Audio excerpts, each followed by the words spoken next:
Hello friends, welcome to our channel. Today, we're going to take a look at another horrible case with you, the case of Erika DiNardo. Erika DiNardo was born in Novi Ligure. Her parents were Francesco DiNardo and Susanna Cassini, and she had a younger brother named Gianluca, her father.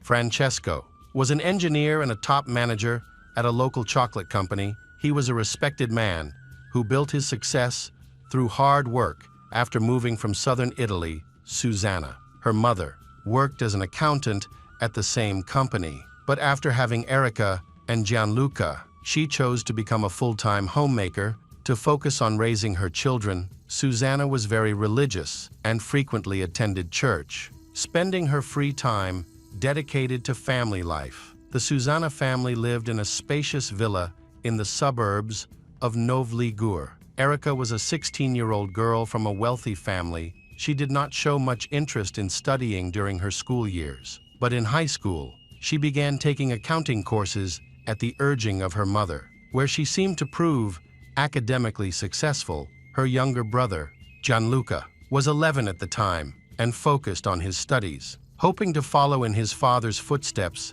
their family life was peaceful and stable, with no signs of impending turmoil. Then, on February 21, 2001, everything changed. One evening, two women were driving down a narrow street in Novi Ligure when they saw a girl walking.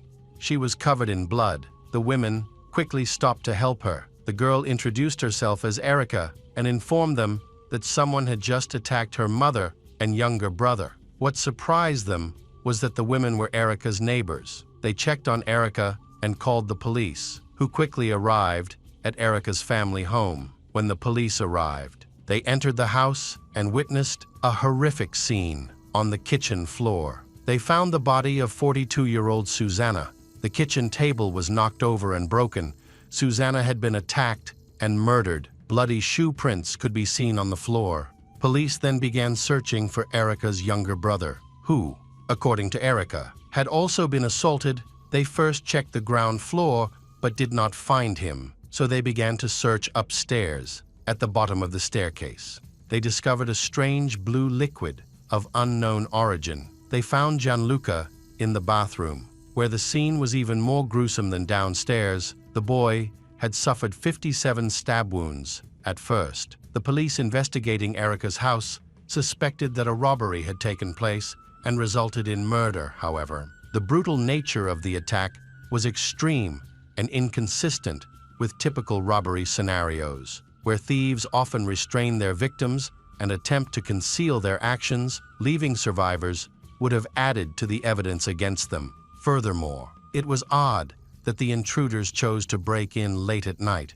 when all the residents would likely be home. This made the police suspicious. When Francesco returned home, he was deeply saddened to learn that his wife and son had passed away. He tried to comfort Erika. Holding her in tears, Erika told police that she had been in her room upstairs that night, listening to loud music.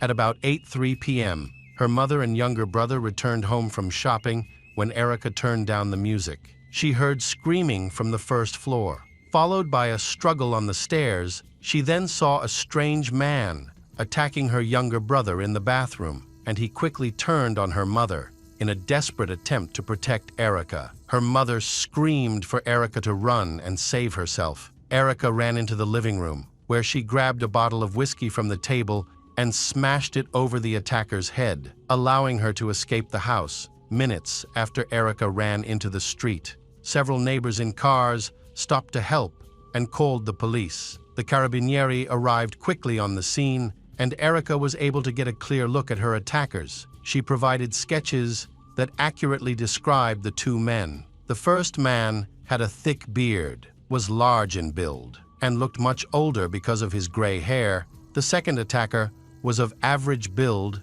and appeared to be about 25 years old. Forensic scientists examined the crime scene and confirmed that the attackers had entered the house through the garage. However, neighbors reported that the family pets had been quiet throughout the evening. Although they appeared to react aggressively to strangers, it appears that Gianluca tried to escape up the stairs but was caught. At that moment, Susanna fought back desperately, reaching the kitchen, but eventually passed out and died from loss of blood. There was public outrage over the crime, which was the sixth case of attacks and robberies in which a certain gang of migrants was involved. The police had been unable to do anything about it yet, despite the suspected robbery.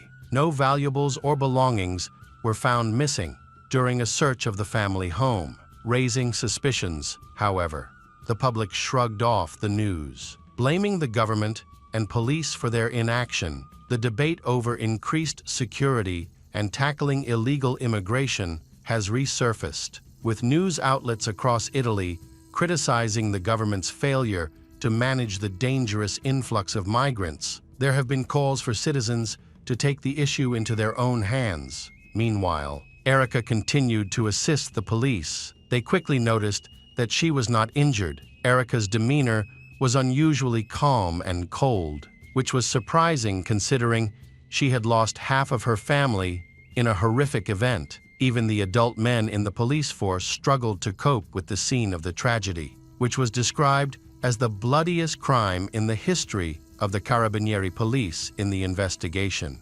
Despite this, Erica's apparent indifference to the situation was striking. The police decided to show her photos from previous robberies involving similar migrants from their database. During this viewing, she recognized a young man, the same person whose head she had struck with a bottle. His name is Arben, an Albanian from Italy with a permanent residence permit. The young man had a minor issue with the police, but it wasn't serious at that time. Police quickly located Arben and took him to the police station for questioning. They also discovered clothes at his home that matched the description of the attackers given by Erica. However, under questioning, he maintained his innocence. Arben provided a solid alibi, stating that on February 21 at 8:30 p.m., he was bowling with friends. His testimony was confirmed by both witnesses and surveillance camera footage, leading to his release. Furthermore,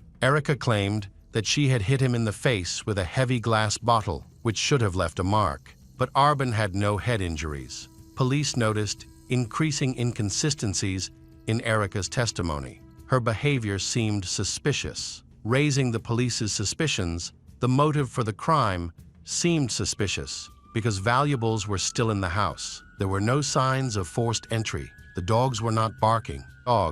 And the brutality of the attack raised further suspicion. Generally, criminals harbor grudges that lead to multiple knife wounds. This often suggests a personal motive for the attack. While looking into potential suspects, the police suspected that Erica might be the attacker. However, considering the case and the extent of the injuries, Erica could not have done it alone. Perhaps Erica had an accomplice involved in the case. This led the police to focus their investigation on Erica. They learned that her relationship with her family had recently become strained, although it did not seem serious. Erica and Susanna had very different views on life. The very religious Susanna could not find common ground with Erica, who had no interest in religion. Disturbing entries found in Erica's diary revealed that she had a poor relationship with her younger brother, Gianluca, and that she had even beaten him several times. In Erica's latest diary entries, the police found a name, Mauro Favaro. Nicknamed Mauro, they discovered that Erica's mother had intercepted communications between her and Mauro, prompting them to investigate further.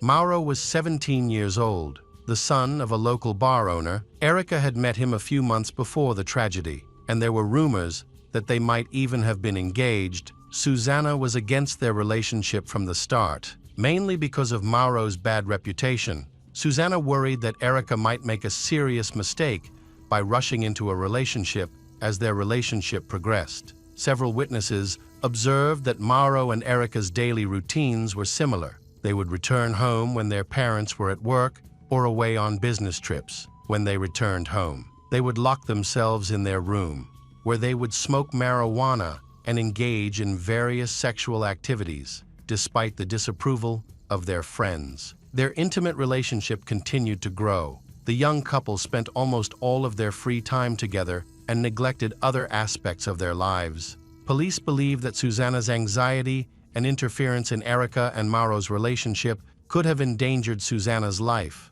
They suspect that Erica may have attacked her younger brother, with whom she had a strained relationship during this time. Mauro may have been attacking Susanna on February 23. The police decided to take Erica and Mauro back to the crime scene to observe their reactions and behavior.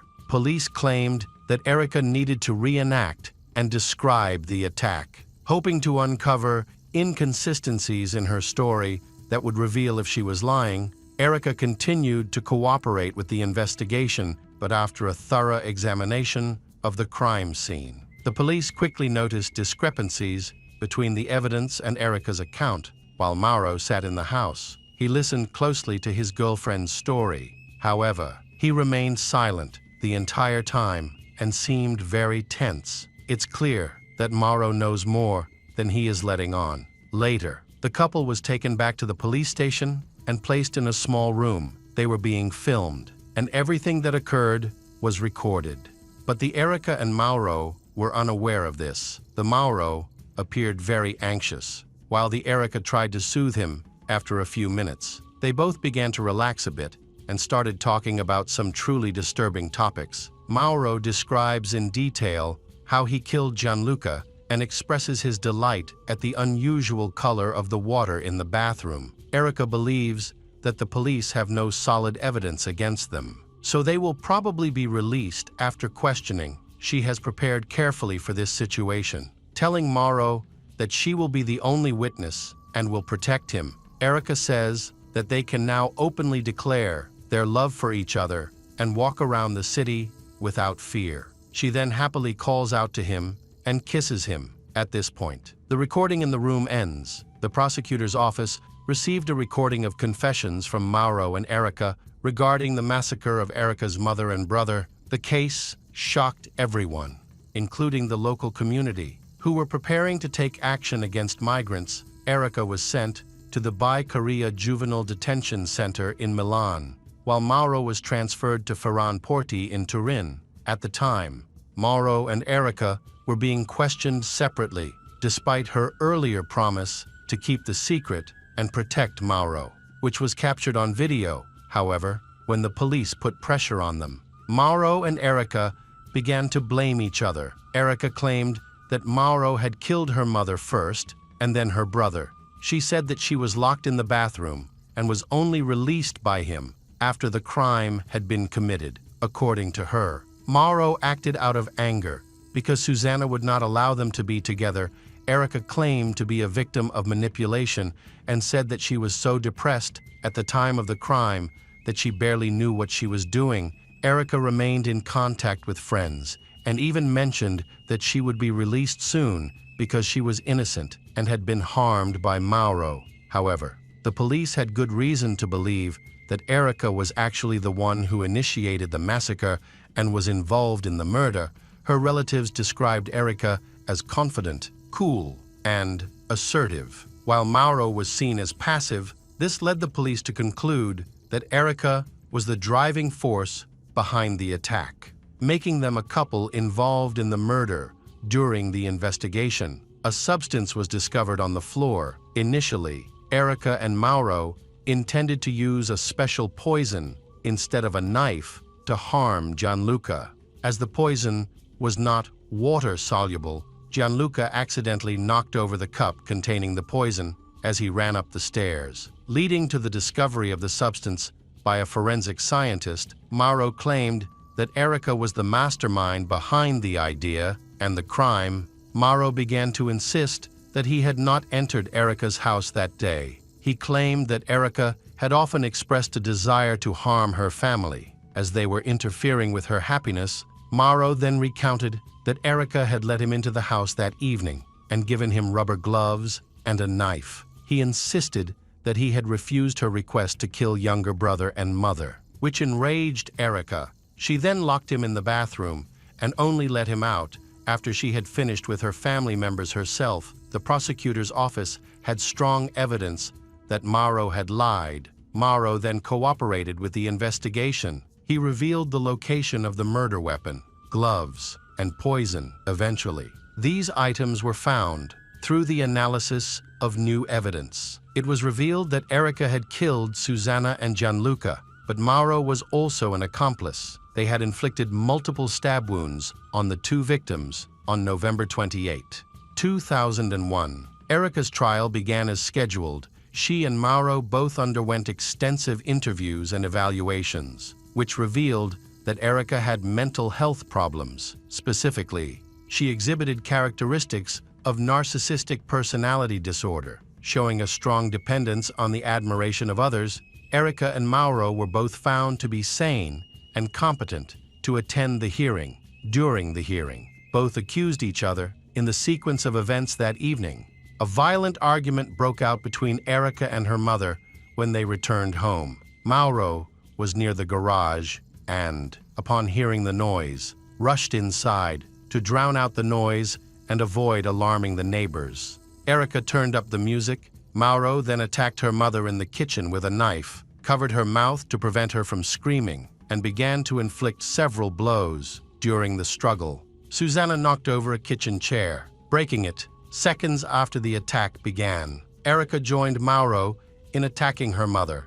Susanna fought off both attackers as best she could, but eventually she became weak and died. Before she died, she begged for Gianluca's life. Initially, the two did not intend to kill the boy, but since the child could be a witness, they decided to kill him as well. Erica and Mauro then attempted to drown him in the bathroom, but Gianluca fought back violently. They eventually decided to stab Gianluca after the murder. The two considered killing Erica's father, Francesco, but they were too exhausted and abandoned the idea. Believing they would not be able to overpower him, Erica and Mauro attempted to clean up the blood, but were unsuccessful. They then cleaned the knives to remove any fingerprints. One knife was discarded in the trash, along with the gloves, while the other was left on the kitchen floor. Mauro then left on his scooter. A passerby noticed him on the road, particularly his blood-stained pants, and later reported this to the police. On December 14, 2001, the Turin Juvenile Court sentenced Erica DiNardo to 16 years in prison for first-degree murder and conspiracy to commit murder. Mauro Favaro received a 14-year sentence, 2 years less than Erica, because he actively cooperated with police during the investigation. The prosecutor's office highlighted that his cooperation was crucial in solving the crime. After hearing the verdict, Erica broke down and cried. While Mauro appeared confused, Erica became so angry that she started insulting everyone, including the judge. Her sudden change in mood raised concerns about the fairness of the verdict. Erica and Mauro will spend part of their sentences in juvenile facilities until they turn 21, after which they will be transferred to adult correctional facilities. In 2005, Erica requested to be transferred to a prison with a more supportive environment. However, her behavior remained unchanged, resulting in her request being denied. A psychological evaluation in 2006 deemed Erica a danger to society, revealing a severe personality disorder that required long-term psychotherapy. Experts warned that if nothing was done, she would likely harm others after her release from prison. After receiving treatment, Erica's condition improved significantly. She learned to control her anger and became calmer. She earned a degree in philosophy and even defended her thesis on Socrates. In April 2009, the committee praised her progress. Erica was finally released on March 3, 2010. She joined a volunteer organization that helps former prisoners reintegrate into society. Erica spent some time in a psychiatric hospital in Castiglione della Stiviere, where she met a musician who was volunteering there. They developed a romantic relationship, and she later married him. They moved to a farm near Lake Niposi. Throughout this time, her father, Francesco, remained supportive and close to her. Erica regrets her past actions. She misses her mother and younger brother and hopes that they can forgive her. In 2010, Mauro is released from prison. He finds a job as a bartender and moves in with a girlfriend. They later marry and have a daughter. However, In December, Mauro is seen visiting the graves of Susanna and Gianluca at a cemetery the next day. News of this visit makes the front page of the local newspapers, attracting the attention of Erica and her family. She feels that Mauro's act of visiting the grave is just a way for him to gain national fame. Erica finds it shameful that he takes pictures and tries to sell them to the media. Erica's actions, in this context, highlight her coldness. Mauro expresses remorse for his past mistakes.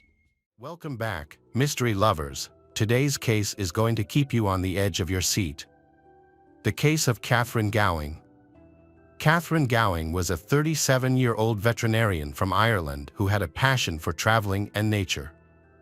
One of her favorite places was the outskirts of Wales in the UK.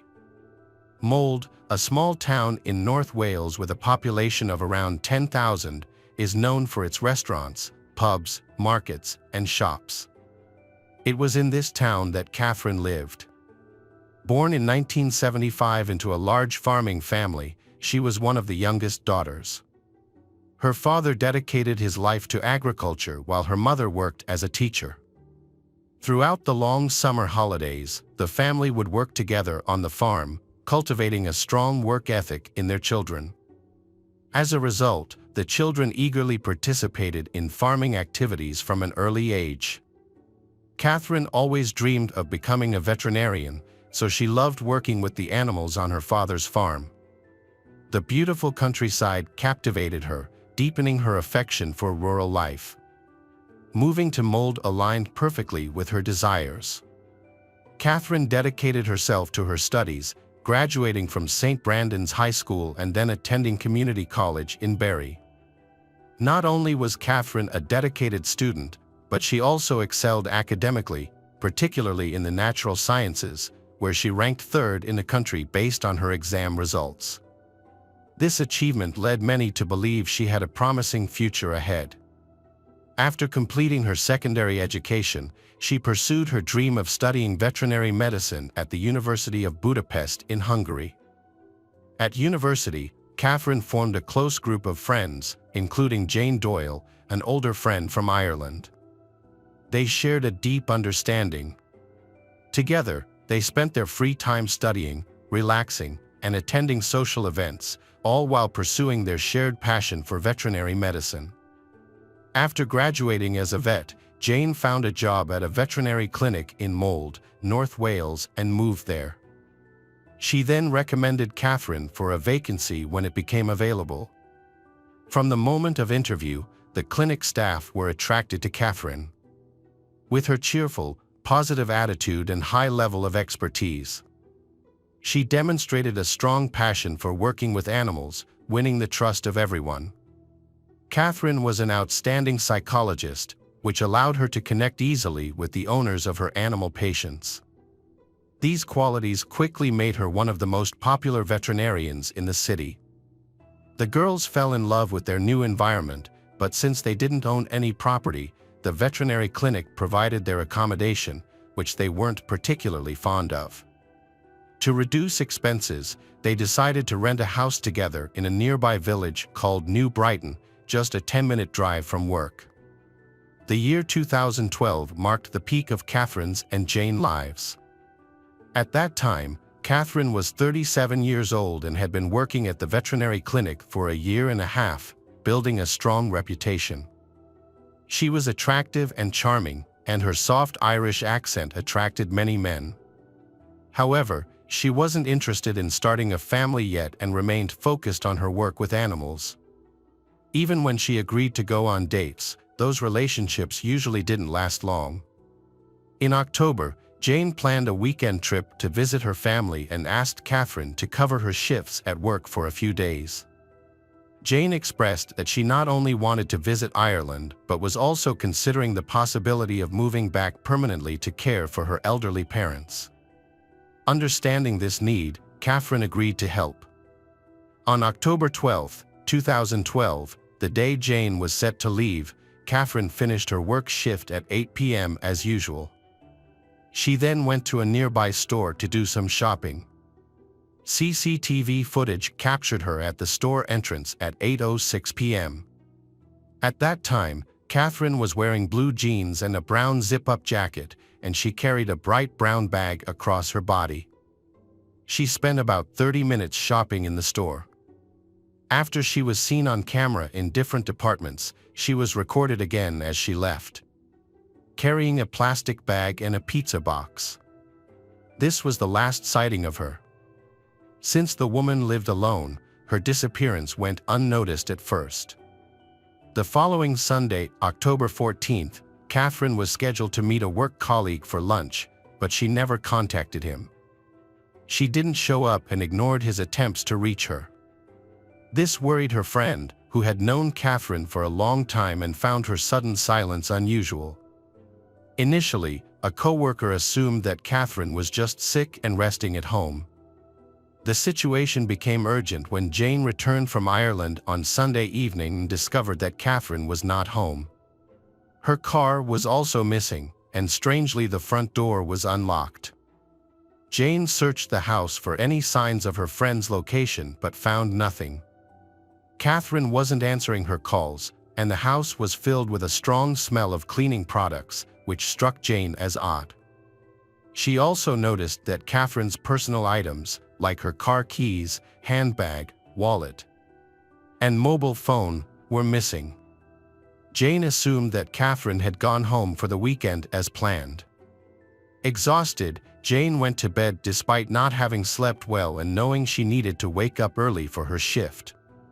She felt confident that Catherine would reach out to her in the morning, and perhaps they would see each other at the veterinary clinic where Jane worked. Jane woke up and looked around her house again, but there was still no sign of her friend. Her calls and messages to Catherine went unanswered. She then went to work, hoping to find her there, but Catherine didn't show up at the clinic. Instead of being angry about her absence, the clinic management was worried. They knew she hadn't been in touch since Friday when she left work. During that time, a few people received a brief text message from her, which surprised everyone because it didn't sound like her usual style. These messages were never shared publicly. Concerned for her safety, the employees decided to contact the police. Jane spent the entire day trying to reach Catherine, but her calls went unanswered. After finishing work, she went directly to the police station to report Catherine's disappearance. She shared details about Catherine's recent life, which helped the police eliminate her as a suspect. Jane also mentioned that Catherine's car was missing, which could potentially provide a clue to the investigation. The police quickly began their investigation by interviewing Catherine's friends and acquaintances. Everyone commented on her sense of responsibility, never changing her plans without informing someone. This raised concerns that something terrible might have happened to her. Police obtained surveillance camera footage that showed Catherine's movements from the veterinary clinic to a nearby store. After she left the parking lot, her trail went cold, making it impossible to track her any further. Catherine's parents, who live in Ireland, were promptly informed of the situation. They mentioned that their daughter had not visited them over the weekend and that they hadn't seen or heard from her in several days. Catherine's sister-in-law flew in from Wales to assist the police in the investigation and the search for Catherine. Immediately, they turned to the public through the media to gather any information about her. Unfortunately, no useful information was received. No information was received until October 16th. During this time, police believed that Catherine might have been a victim of a crime. While no blood stains were found, but police did discover fresh male DNA on her bed linen during an inspection of the victim's house. They also found a piece of cloth tied around the bedpost. It appeared that someone had come to see her while her friend was away, tied her up, and then had an intimate encounter with her. Forensic experts discovered evidence at the scene and sent it to the lab for analysis. On the evening of October 14th, while Jane was trying to contact Catherine, she received a call from Clive Sharp, Catherine's then 40-year-old boyfriend. They had argued shortly before Catherine went missing. And now Clive wanted to attract Jane's attention and buy her a present. However, Jane did not answer his phone. Before this incident, Catherine and Clive had been dating for several months. Clive, who worked as a sales consultant, lived about 150 kilometers away from Jane and Catherine's home.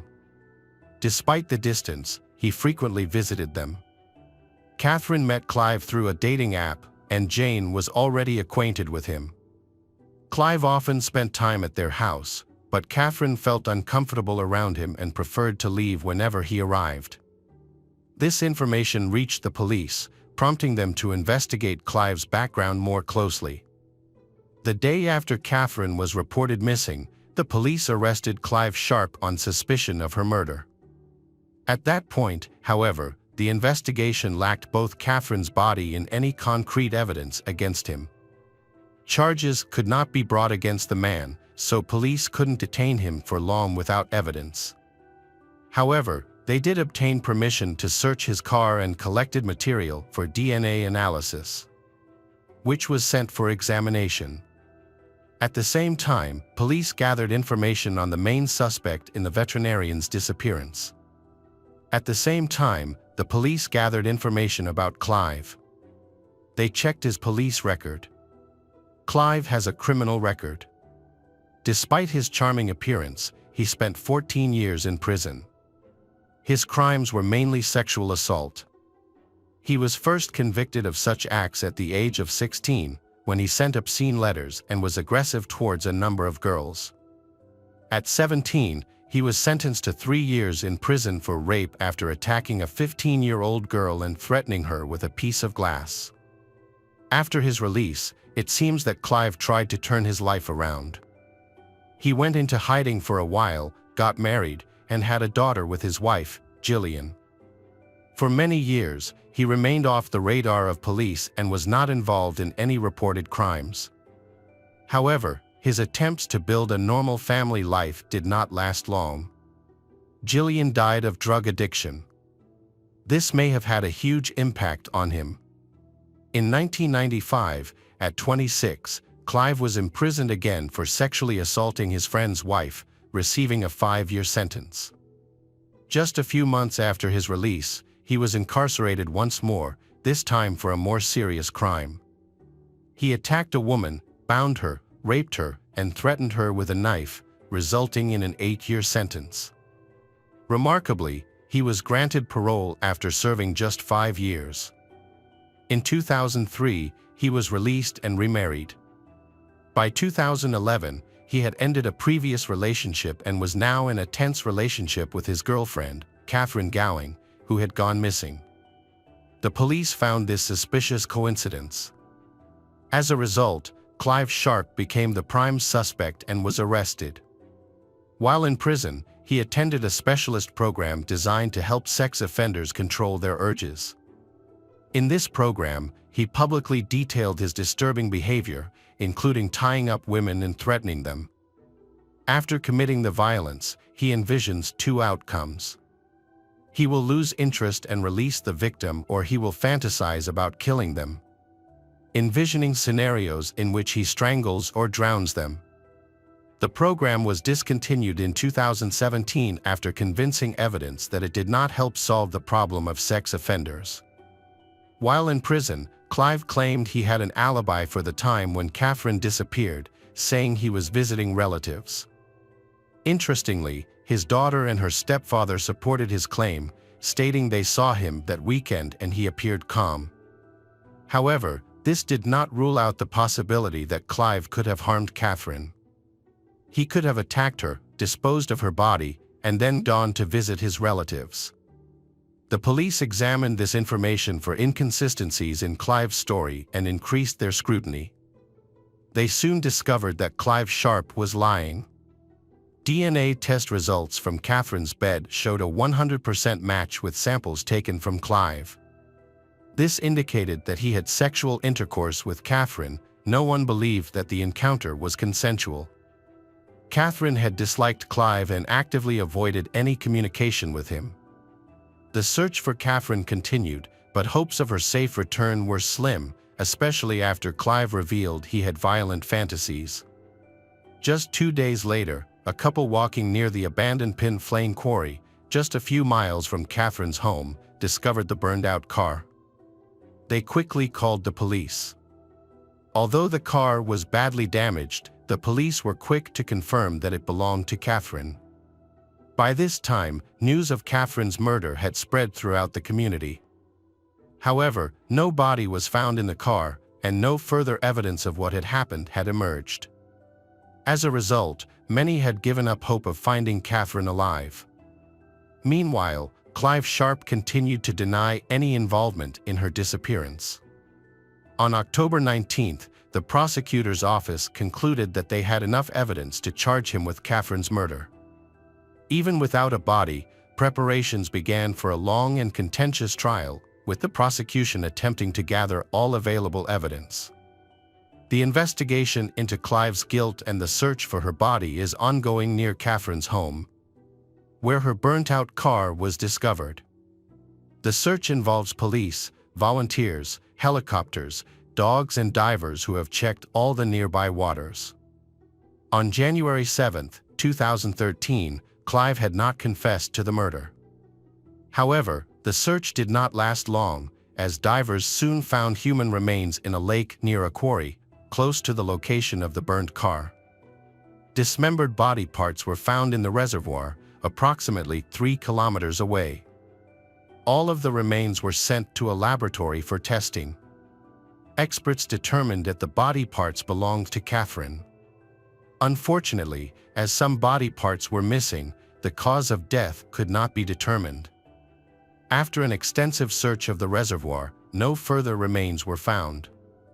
The parts that were found were sent back to Ireland for Catherine's family. Catherine's funeral was held in County Offaly, Ireland, where her family received support. Clive Sharp's trial began on January 14, 2013. Unexpectedly, he confessed to his crimes at the outset of the trial, on the advice of his lawyer, which significantly accelerated the proceedings. However, this was not because he felt remorse, but because he had little choice, as the prosecution had overwhelming evidence against him, including DNA and the cloth used to bind the victim. While the prosecution presented a detailed account of the harrowing events, Clive remained evasive and did not fully explain what transpired in the house. According to the prosecutor, on October 12, 2012, Clive broke into Catherine's home while she was alone. He monitored her until she went to bed, then entered the house and attacked her in the bedroom, restraining her to the bed. It is believed he covered her mouth to stop her screaming for help before raping her repeatedly and eventually strangling her. After the attack, Clive went to buy cleaning supplies. He was captured on surveillance cameras at the store where Catherine had been seen alive the previous day. He bought garbage bags, cleaning products, a can of gasoline, and a Halloween mask from a nearby construction store. He also acquired a hacksaw and some blades. Upon returning to Catherine's house, he began to dismember her body, packing the pieces into bags and loading them into his car. He then cleaned the crime scene meticulously, making it impossible for forensic scientists to determine where he had dismembered her. He disposed of the remains in the water and destroyed all her belongings, including her car, which he soaked with gasoline and set on fire. To cover up his actions, Clive sold his old car and bought a new one the very next day. He boasted about this new car to Jane while she was trying to learn what had happened to Catherine. The old car was located, and the police obtained a search warrant. During the search, they discovered fabric that matched the material used to restrain the Catherine, along with blood stains and Clive's DNA. Additionally, geolocation data from his mobile phone confirmed that Clive was near the lake and at the location where the burnt car was found right after the crime. Despite the overwhelming evidence, Clive refused to speak about the crime during the investigation. Another shocking detail emerged: the intended victim of Clive that night may have been another woman for whom he also had feelings. He tried to break into her house around 10 p.m. on the same night he attacked Catherine. Although they had been involved previously, she ended the relationship due to his rude behavior. When Clive tried to tie her up and harm her, she told him to stop and leave, which he complied with. Clive drove to Catherine's house to fulfill his disturbing desire. Around midnight, he parked nearby where he could see her house clearly. Recorded on CCTV, he waited until about an hour after she went to bed before taking action. After the attack, he returned to his car and spent an hour and a half reflecting on what he had done. He went back to Catherine's house around 3 a.m., knowing she was alone and using a key that Jane had given him, which eliminated any barriers. During the trial, Clive confessed but offered few new details. He kept his head down and avoided looking at the prosecution or Catherine's family. Ultimately, Clive Sharp was found guilty of murdering Catherine Gowing. The prosecution requested a minimum sentence of 42 years, but due to his guilty plea, this was reduced to 37 years. A monument to Catherine was later built in the Catholic Church in Buckley, funded by employees of the veterinary clinic where she worked. A year and a half after the crime, Catherine's friend Jane was still deeply affected following Catherine's death. Jane left her job at the veterinary clinic and moved to northwest England to start over. Hello again, true crime fans. We've got another mysterious case to explore. The case of Alexis Rasmussen. Alexis Rasmussen was born in 1995 and grew up in North Ogden, Utah, a small town known for its quiet and not far from Salt Lake City. She loved dancing, reading, and spending time with her family, especially with her brother, who was her best friend. They enjoyed watching movies and chatting together for hours. Alexis was cheerful, sociable, and always smiling. She wanted to be independent and earn her own money for personal expenses. Like many teens, she decided to work as a nanny to earn some extra cash. In the spring of 2011, Alexis started searching for a part-time nanny job. She learned of a couple nearby looking for childcare help. She applied and was hired immediately after the interview. The couple, DEA and Eric Millerberg, were 38 and 36 years old, respectively. They were seen as decent and educated, attending church every Sunday. DEA worked at the hospital, and they had 2 daughters. Alexis's meeting with them went well, and they quickly built a good rapport. She started working almost daily, caring for their children while they was at work. The eldest daughter, from DEA's previous marriage, was 5 years old, and the youngest was just 9 months old. Everyone was happy. Alexis had pocket money, which she spent as she wished and even managed to save some. Eric and DEA were finally able to go to work normally and spend time together, appreciating that their children were always supervised by a young nanny. Meanwhile, Alexis's parents were pleased that their daughter was earning her own money and showing a desire to work, rather than spending time at questionable parties. Many of her friends also worked as nannies or waitresses, so this was considered normal. This thing was ideal for everyone until a tragedy occurred. On September 10, 2011, as usual, Alexis went to babysit the Millerberg family's 2 children during the day. She was supposed to return home in the evening. However, at 11:30 p.m., she called her mother, Dawn, saying that Eric and DEA had not returned from their date yet, and she would have to stay late. She asked if she could stay the night to avoid having to go home after dark. Her parents agreed, they trusting the Millerbergs as a decent family and they think nothing bad will happen. This was the last call her mother received from her daughter. In fact, Alexis' relationship with the Millerberg family was complicated. When she met Day, she quickly fell under their negative influence. Despite their respectable appearance, but they had a troubled past. Both had been convicted for distributing illegal substances, and Eric had committed other crimes. At the time of these incidents, both were on probation for another offense, but neither Alexis nor her parents were aware of this, nor did they suspect she might be in danger at their house. The Millerbergs gradually got Alexis addicted to alcohol, starting with small amounts before hosting parties where alcohol was abundant. Later, they introduced her to weed. She quickly became dependent, and soon they began paying Alexis for her childcare work not with money but with weed. From the outside, no one noticed anything wrong with Alexis. She took very little and returned home late, so her parents were unaware of her new addictions and believed she was in good hands. Unfortunately, this was not the case. On September 11, 2011, Alexis' parents were waiting for their daughter to come home. However, after she informed them the previous day that she would stay at Millerberg's house overnight, she never returned home. Her parents tried calling her, but their calls went straight to voicemail. Too worried for her daughter, her mother, Dawn, contacted all of her friends, but none of them had any information. Dawn has also been in contact with the Millerberg family, who said that she had left their home that morning and they never saw her again. Then, Dawn reported her disappearance to the police, who promptly began their investigation.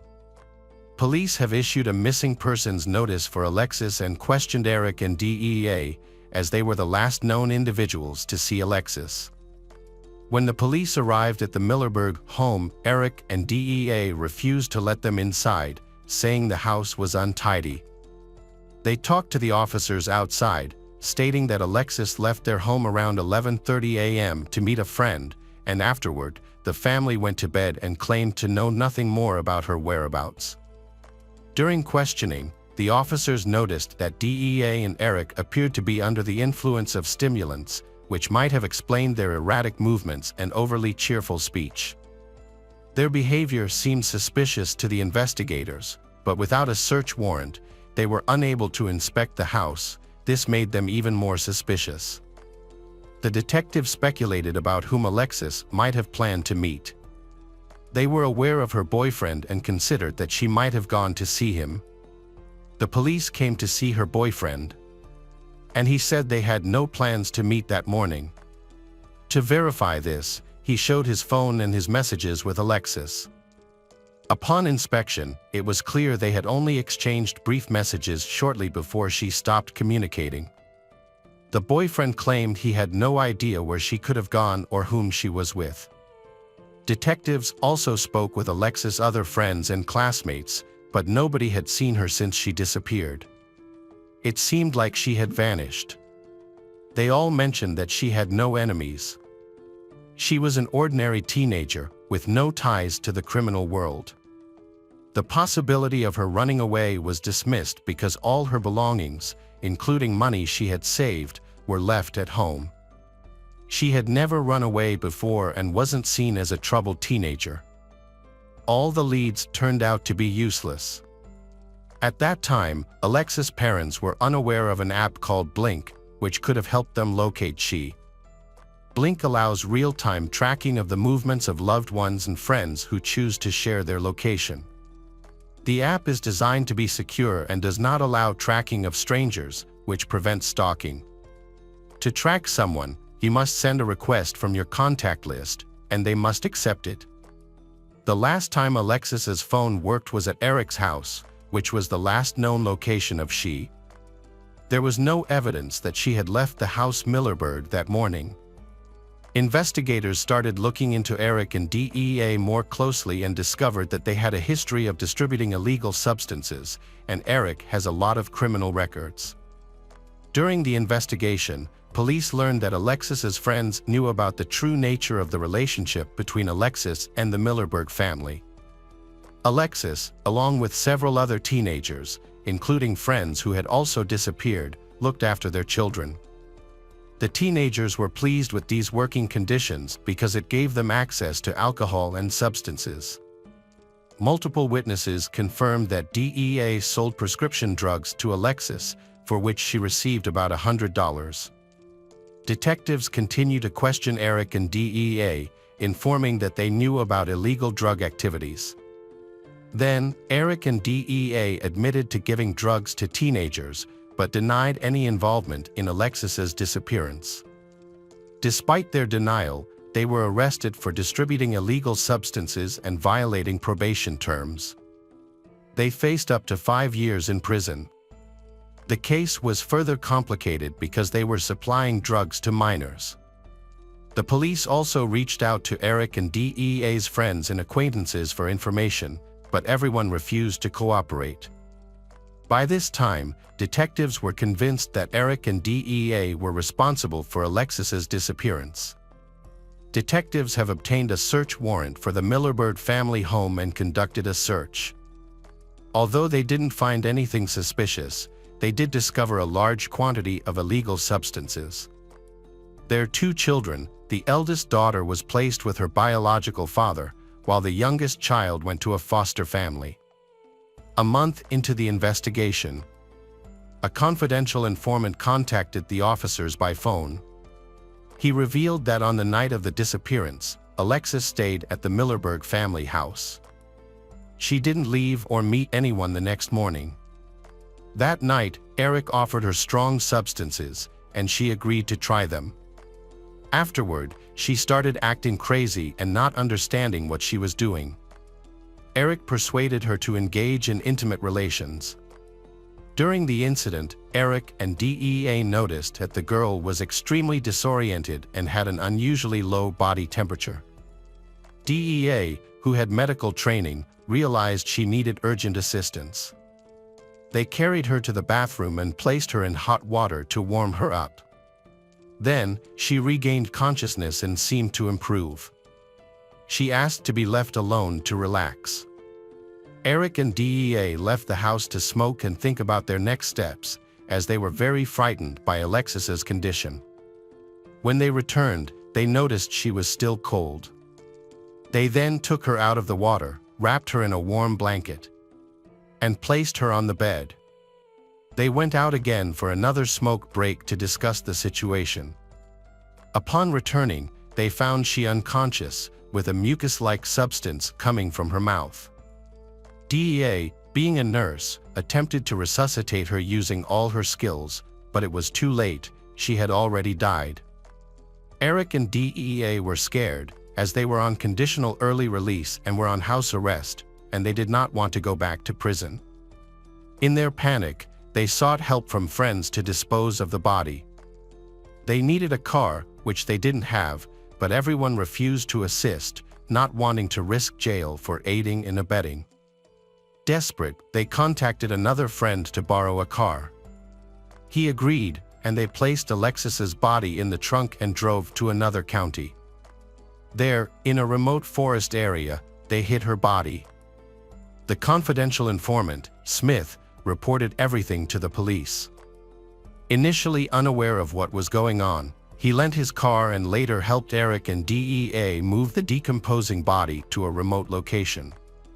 During this time, he heard all the information he shared with the police. Feeling remorse for assisting he decided to disclose everything to the investigators, who needed this information. Thanks to his tip, the police discovered the body of Alexis on October 18, 2011, 38 days after she disappeared.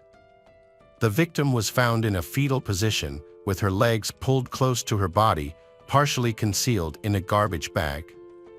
Due to the body's advanced decomposition, the police could not immediately identify her. The body was in a shallow grave. A detailed forensic examination was required to confirm her identity, determine the cause of death, and the circumstances surrounding the incident. The identity of the girl, Alexis Rasmussen, was confirmed through dental records and fingerprints, exactly as predicted. Autopsy results and post-mortem analysis showed that Alexis had 7 times the lethal dose of a potent toxin in her body, which may have been the cause of death. However, there were also signs of strangulation, blunt force trauma, and stab wounds on her body. Due to the body's poor condition and advanced decomposition, it was difficult to identify all the wounds accurately, making it impossible to determine the exact cause of death.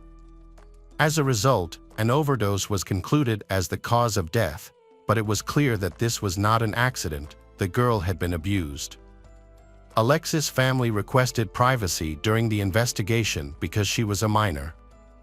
A memorial service was held in her hometown of Ogden, attended by many residents. The teenager was buried on October 29th.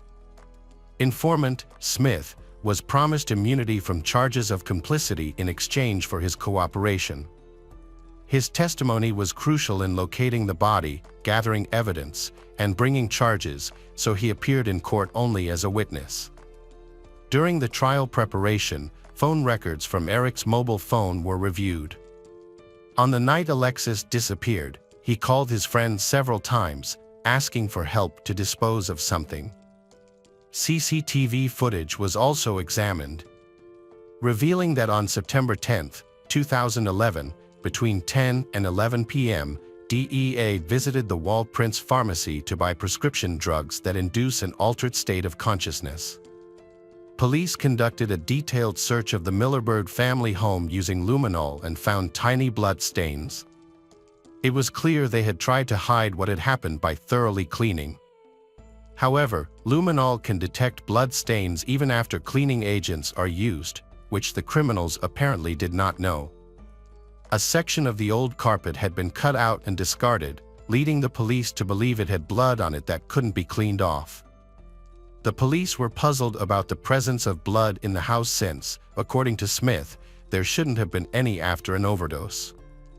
This suggested that something more violent had occurred and that Alexis likely suffered violence. Detectives then obtained a search warrant for Smith's car, which had been used to transport she.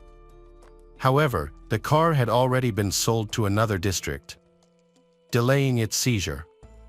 When the car was finally located and examined, it was found that the old trunk upholstery had been removed and discarded, but microscopic blood traces remained underneath. All DNA samples collected were tested and confirmed to belong to Alexis. Smith told detectives that the incident might have been a deliberate murder. Eric and DEA may have sought to eliminate Alexis to prevent her from reporting them to the police for drug distribution and harassment. The police supported this theory, as there were indications of a premeditated crime. Initially, Eric faced charges of child abuse and drug distribution, while DEA was only charged with forging a prescription for medical drugs. After new evidence surfaced, Eric was additionally charged with first-degree murder, attempting to obstruct justice, and engaging in sexual activities with a minor. A forensic examination later revealed that Alexis' body was abused post-mortem, which constituted a criminal offense under state law.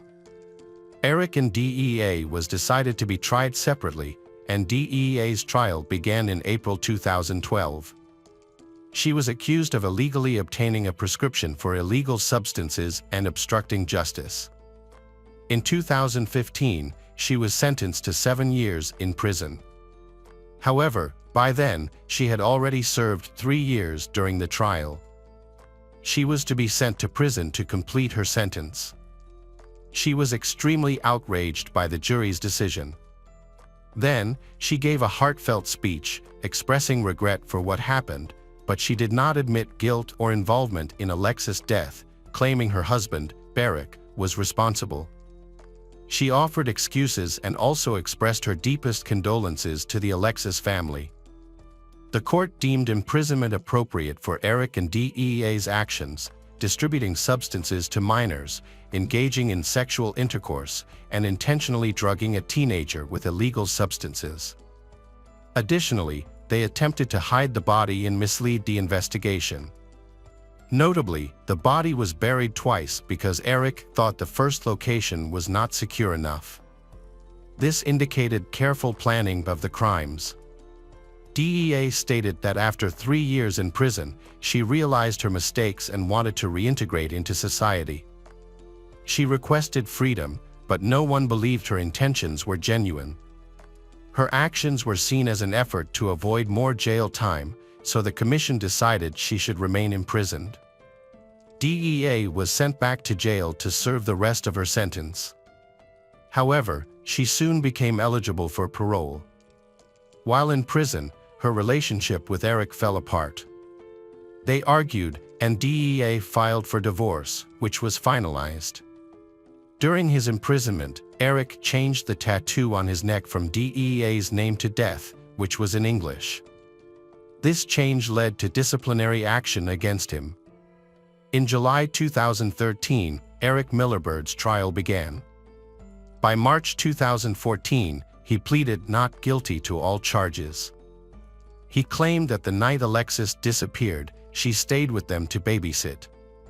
After returning from a date, they used substances together at her request. They all attempted to engage in sexual activity. Regarding the drug use, Eric asserted that Alexis used the substances voluntarily. During the trial, Eric's criminal history was revealed. Between 1997 and 2011, he faced multiple charges, including burglary, firearm offenses, and resisting arrest. During the trial, the front rows of the courtroom were filled with Alexis' friends and acquaintances, all visibly grieving. This hearing was particularly challenging for them as it revealed sensitive details about the life of the underage girl for the first time. Previously, her relatives were unaware that she was paid in substances by her employers for her work as a nanny. These adults had gotten her addicted. However, Eric showed no remorse for exploiting the girl. He remained jailed during the trial for providing illegal substances to minors and harassing them. This situation likely led to conflicts for Eric in prison. He was attacked by his cellmate, Simon Russell, who stabbed him around 30 times, focusing on his head and neck. He also suffered multiple defensive wounds on his hands. He was then taken to the hospital, where his condition was deemed satisfactory after receiving first aid. He survived the attack. The day after, Simon was charged with attempted murder and obstruction of justice. Eric's provocative behavior was seen as outright disrespect both in jail and in the courtroom. He not only supplied Alexis, a 16-year-old girl, with marijuana but also repeatedly attempted to have sexual relations with her. On the night of the girl's death, he assaulted her even after she had died. Eric's wife, DEA, testified against him, accusing him of committing the crime. She stated that he forced Alexis to take 3 doses of drugs and then started to harass her. When Alexis became ill, they attempted to help her, but it was too late, and she died. Despite this, Eric still engaged in sexual intercourse with her after her death. The prosecution supported this account. The prosecutor argued that Eric behaved monstrously, exploiting Alexis's trust, coercing her into consuming hard drugs, and then assaulting her by stabbing and bludgeoning her. They claimed his sexual desire was the main motive for the murder. However, Eric's lawyer contended that DEA's testimony was false, accusing her of manipulating the situation to avoid punishment and by shifting blame onto her husband. Actually, the prosecution only presented communication records from Alexis' accounts, with no evidence from DEA that Eric had given her a lethal dosage of illegal drugs.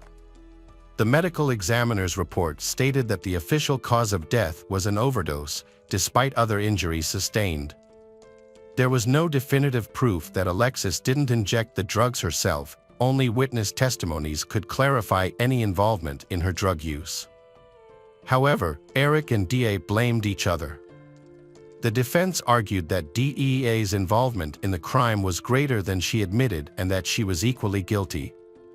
They alleged that she urged Eric to kill Alexis and dispose of the body. The lawyers claimed Alexis's death was accidental due to an overdose. Furthermore, the defense lawyers suggested that DEA should bear significant responsibility for the incident. The prosecution argued that Eric supplied Alexis with illegal substances to harm her. She deceased also had other injuries, including head trauma from a blunt object and some fresh wounds, indicating it wasn't an accident. According to the prosecution, it was clearly murder, with Eric directly responsible for her death. They demanded the harshest possible punishment for Eric, describing him as a manipulator who first got the girl addicted to mild illegal substances and then continued to administer them for his exploitation. The trial was highly controversial, with an uncertain outcome until sentencing. Eric advised his lawyers to agree to let him take some responsibility. He believed it was only fair to admit his role in what happened and apologize to Alexis' family, hoping to receive a lighter sentence. However, he denied committing deliberate murder. He claimed he did not inject she with psychoactive substances, attributing this action to DEA. Surveillance footage showed that DEA went to the pharmacy for prescription drugs and forged prescriptions. Despite this evidence, Alexis' relatives believed Eric was the main culprit and urged the judge to impose the maximum sentence. They wanted a life sentence without parole to ensure he would never be released. The court found him guilty of all charges, including first-degree murder, and sentenced him to life imprisonment with the possibility of parole after 6 years. DEA applied for parole 3 times. Her first applications in 2015 and 2017 were rejected. However, in 2018, her application was approved because she completed addiction recovery courses and a culinary business program to help her reintegrate into society. She was released on October 16, 2018. Eric became eligible for parole in 2018 and applied for release, but his request was denied, and he remains in prison. Alexis' family hopes he will never be released. Hello again, true crime fans. We've got another mysterious case to explore. The case of Gabrielle Uchlaki. Friendship during youth is very important. However, finding a true friend for life can be challenging. Sometimes, people may appear friendly but have hidden selfish motives or even darker intentions.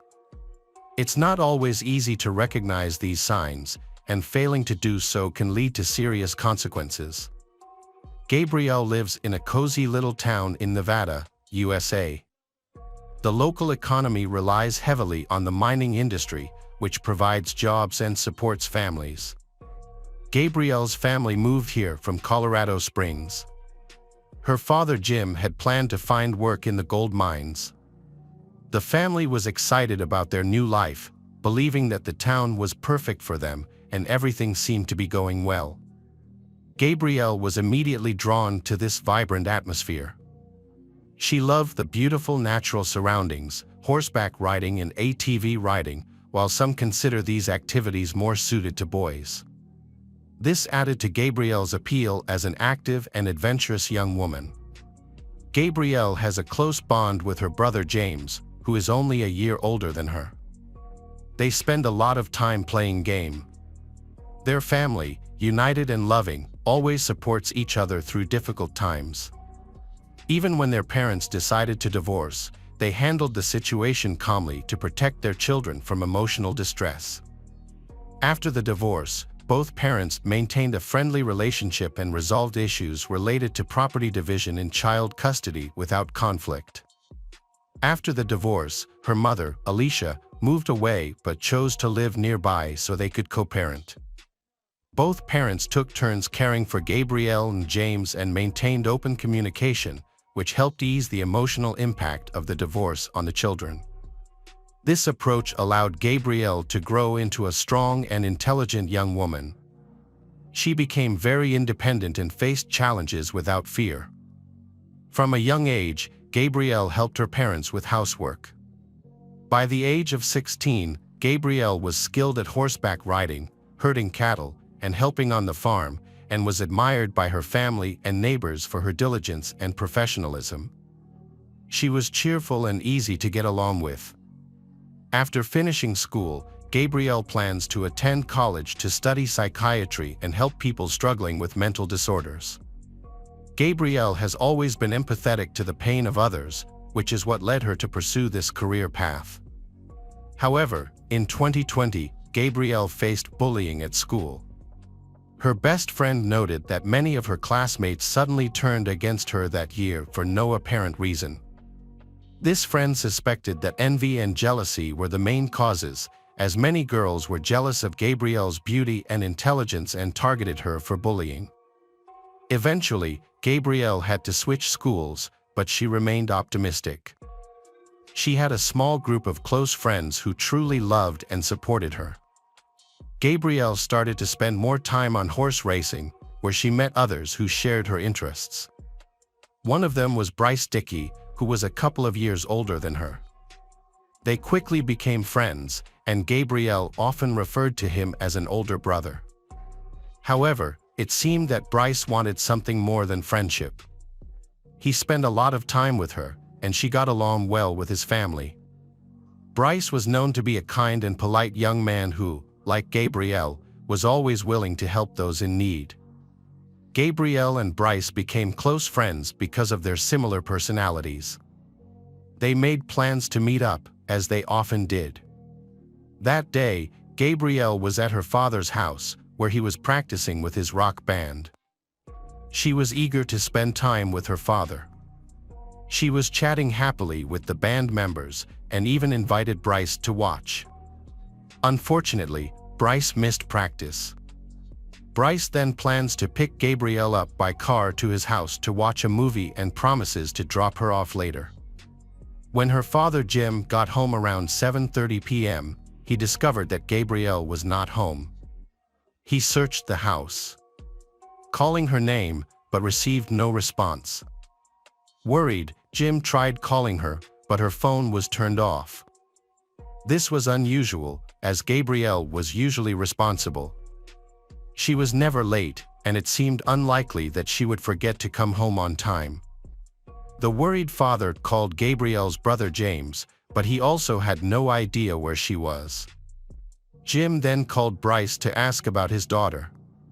Bryce told Jim that after driving around the city for a few hours, Bryce dropped Gabrielle off near the school, where she met a guy he didn't recognize.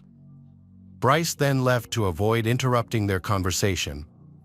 Jim asked Bryce again why they didn't go to the movie as planned. Bryce explained that he and Gabrielle had simply changed plans and decided to drive along country roads. Naturally, Jim was anxious to know who Gabrielle had met, but Bryce couldn't provide any details. He described the man as a tall, blond young man with the appearance of a cowboy. Jim was surprised by Bryce's words. He didn't understand who this stranger was or why Bryce would leave Gabrielle with a stranger instead of taking her home as planned. Bryce had always made sure to take care of Gabrielle, so this behavior seemed unusual. Bryce was very worried about what had happened. He felt guilty for not taking Gabrielle home, explaining that she had asked him to leave. Bryce now realized that the situation could be serious and that something might have happened to her. He remembered that the stranger was driving an old RD F-150 pickup truck.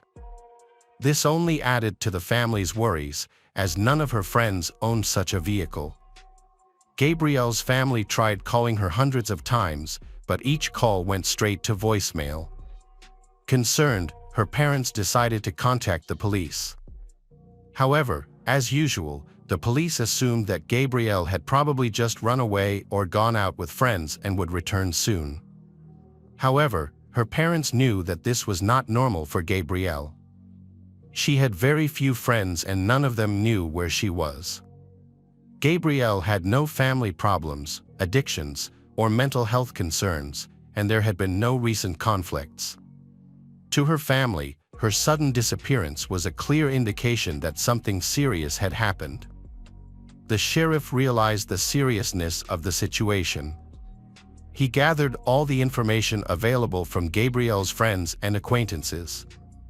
The police then contacted Bryce to request a meeting near the school where Gabrielle had gone missing, to provide details about what happened after he dropped her off. Bryce said that he had spent the day with Gabrielle and that they had been driving around the Spring Creek area in his car. However, during their outing, his father called unexpectedly and asked him to come home immediately to help with some errands. Understanding the situation, Gabrielle agreed to reschedule their trip for the next day, but she asked to be dropped off near the school. She also mentioned that she wanted to meet her new friend, Jetty. Bryce reported that after Gabrielle exited his car, she walked directly towards a green pickup truck where a white man in a cowboy hat was sitting. He observed her but then drove off, unsure if she entered a stranger's vehicle. The Bryce had a poor recollection of the details and did not note the pickup truck's license plate. During the conversation, the police found no reason to suspect Bryce. He seemed innocent, so they decided to release him and continue investigating other clues. The police wanted to draw public attention to the case using the media, believing that someone might have seen the man in the cowboy hat and driving the green pickup truck. Initially, the police focused on identifying the license plate number. Additionally, the sheriff contacted the phone service provider to determine the last known location of Gabrielle's cell phone. They discovered that her phone had been active near the school where Bryce had dropped her off. As a result, the police rushed to that location in hopes of finding new evidence, but they found nothing suspicious there. Gabrielle's family and friends continued to search the streets, hoping to find any clues to her whereabouts in the city and surrounding areas. They distributed and posted more than 500 flyers, but local residents remained unresponsive and there were no new leads for the investigation. It felt as if Gabrielle had disappeared without a trace. Meanwhile, Gabrielle's mother Alicia created a social media group to share updates and information about the search, but the effort yielded no results. Then, out of the blue, she received a text message from an unknown number. The sender claimed to have kidnapped Gabrielle and demanded a $25 ransom, threatening to harm her if Alicia did not pay. After some time, the kidnappers sent another text message, saying that Gabrielle was sick and would die without the medicine. The kidnapper insisted that he would only provide the medicine if he received the money he demanded. Initially, the parents agreed to the kidnapper's demands, but they decided to contact the police first. Alicia called the police to report the situation.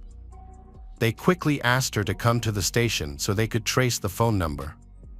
It seemed that the investigation had turned up an important lead.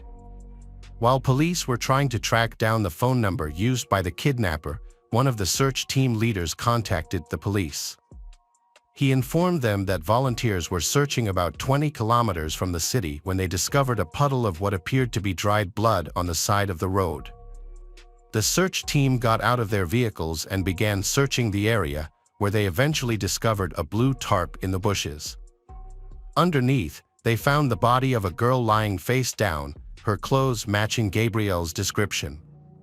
One of the police officers entered the office and announced that the interview with Alicia would have to be postponed because they had to go to the scene where the body was discovered. Alicia began to cry, and upon arriving at the scene she identified Gabrielle. Forensic experts determined that Gabrielle had been raped, as her pants and underwear were pulled down to her ankles. She had been strangled and her throat had been slit. Which was the cause of death? Police found Gabrielle's headphones tangled in a nearby tree branch. They also found a used condom and its packaging near her body. This provided a clue to the investigation. Police wanted to learn more about Jetty, Gabrielle's new acquaintance, but no one could provide specific details about him. Finding this individual became a top priority. Gabrielle's family received significant support from social networks, with Bryce being particularly notable. He maintained close contact with Gabrielle's mother, father, and brother, offering help and expressing his sorrow. He described Gabrielle as a bright person and a close friend he would never forget. Meanwhile, the police began their investigation by obtaining warrants to search the Gabrielle's computer and mobile phone. They also needed to analyze the evidence they had collected, including DNA found on a condom, which was crucial for solving the case. It was suspected that Gabrielle might have been targeted by an internet predator with a history of sexual violence. The police quickly created and reviewed a list of registered sex offenders in the area who might have been connected to the incident. To identify the criminal, all the information needed to be compared. However, this process took a long time, causing the investigation to drag on. Meanwhile, the police quickly checked the information from the kidnapper. They were able to trace the phone number that called the Alicia to demand a ransom. Unfortunately, this number was not registered in Nevada. It was a hidden number bought online, making it impossible to track. The police first wanted to identify Jetty, who was considered the prime suspect in the case. After obtaining information from Gabriel's phone, the police quickly located him. However, they were disappointed to discover that Jetty was in Alaska at the time of Gabriel's death. Although they had met shortly before the incident and had planned to meet again, he was not the one who raped and murdered her. He had an alibi. He had not left Alaska during that time. The police decided to investigate all other people with similar initials, driving similar cars, and living in the city, surrounding areas, and near where the body was found. They were only able to identify two young men driving a green pickup truck, but both had alibis, as they were far away at the time of the murder. This stalled the investigation. The police then contacted Gabriel's family again, hoping to get new information. Alicia said that in the weeks before her death, Gabriel had been dating a guy who was pursuing a cowboy lifestyle, living on a ranch and competing in rodeos. They quickly broke up because Gabriel wasn't ready for intimacy. After the breakup, they remained friends, but during some nasty arguments, he made extreme comments about wanting her dead. After verifying his alibi, it seems the investigation has stalled once again. However, the police took one last approach to identifying the suspect. They decided to review all the city's surveillance camera footage, specifically looking for a green pickup truck driven by a cowboy. Fortunately, there were several high-quality cameras along the route Gabrielle took before her death and captured clear images. Police had to analyze multiple videos that had been recorded. Despite their efforts, they were unable to find the green pickup truck that Bryce had mentioned. However, police did find something interesting. The blue Chevy pickup that Bryce himself drove really was on the recording. He did not stop or let anyone out, which suggests that he lied about the green pickup truck. The police then decided to trace the route the blue pickup took. Bryce had previously claimed he had been driving around the area with his girlfriend for several hours, but this was proven false by the video evidence. The police decided to request data from Bryce's cell phone to compare his geographic location with that of the assault victim. They quickly obtained a warrant to access this data and did not notify him to avoid alerting a new suspect. It was clear that he had been with Gabrielle all day because their movements matched until her cell phone turned off. Additionally, he was present at the location where Gabrielle's body was discovered before returning home. This indicated that Bryce was present at the crime scene and may have committed or witnessed the crime. To verify the assumption, an examination was conducted. The Bryce was immediately asked to undergo tests and provide DNA samples. He agreed. He was later released, but the police did not reveal their suspicions. Instead, they acted as if everything was normal and collected samples from everyone in the area. Skin particles were found under Gabrielle's fingernails, and these samples matched Bryce's DNA. It was clear that he had sex with Gabrielle, but everything happened involuntarily. Bryce was called in for questioning again. Bryce agreed to be questioned without hesitation, remaining calm and confident. The police asked him if he had ever had a relationship with Gabrielle, especially sexual. He denied these allegations, claiming that he considered her like a younger sister. Bryce's statements raised suspicion because if he was telling the truth, his DNA would not have been present at the crime scene. However, police discovered a condom containing his semen at the scene of the murder.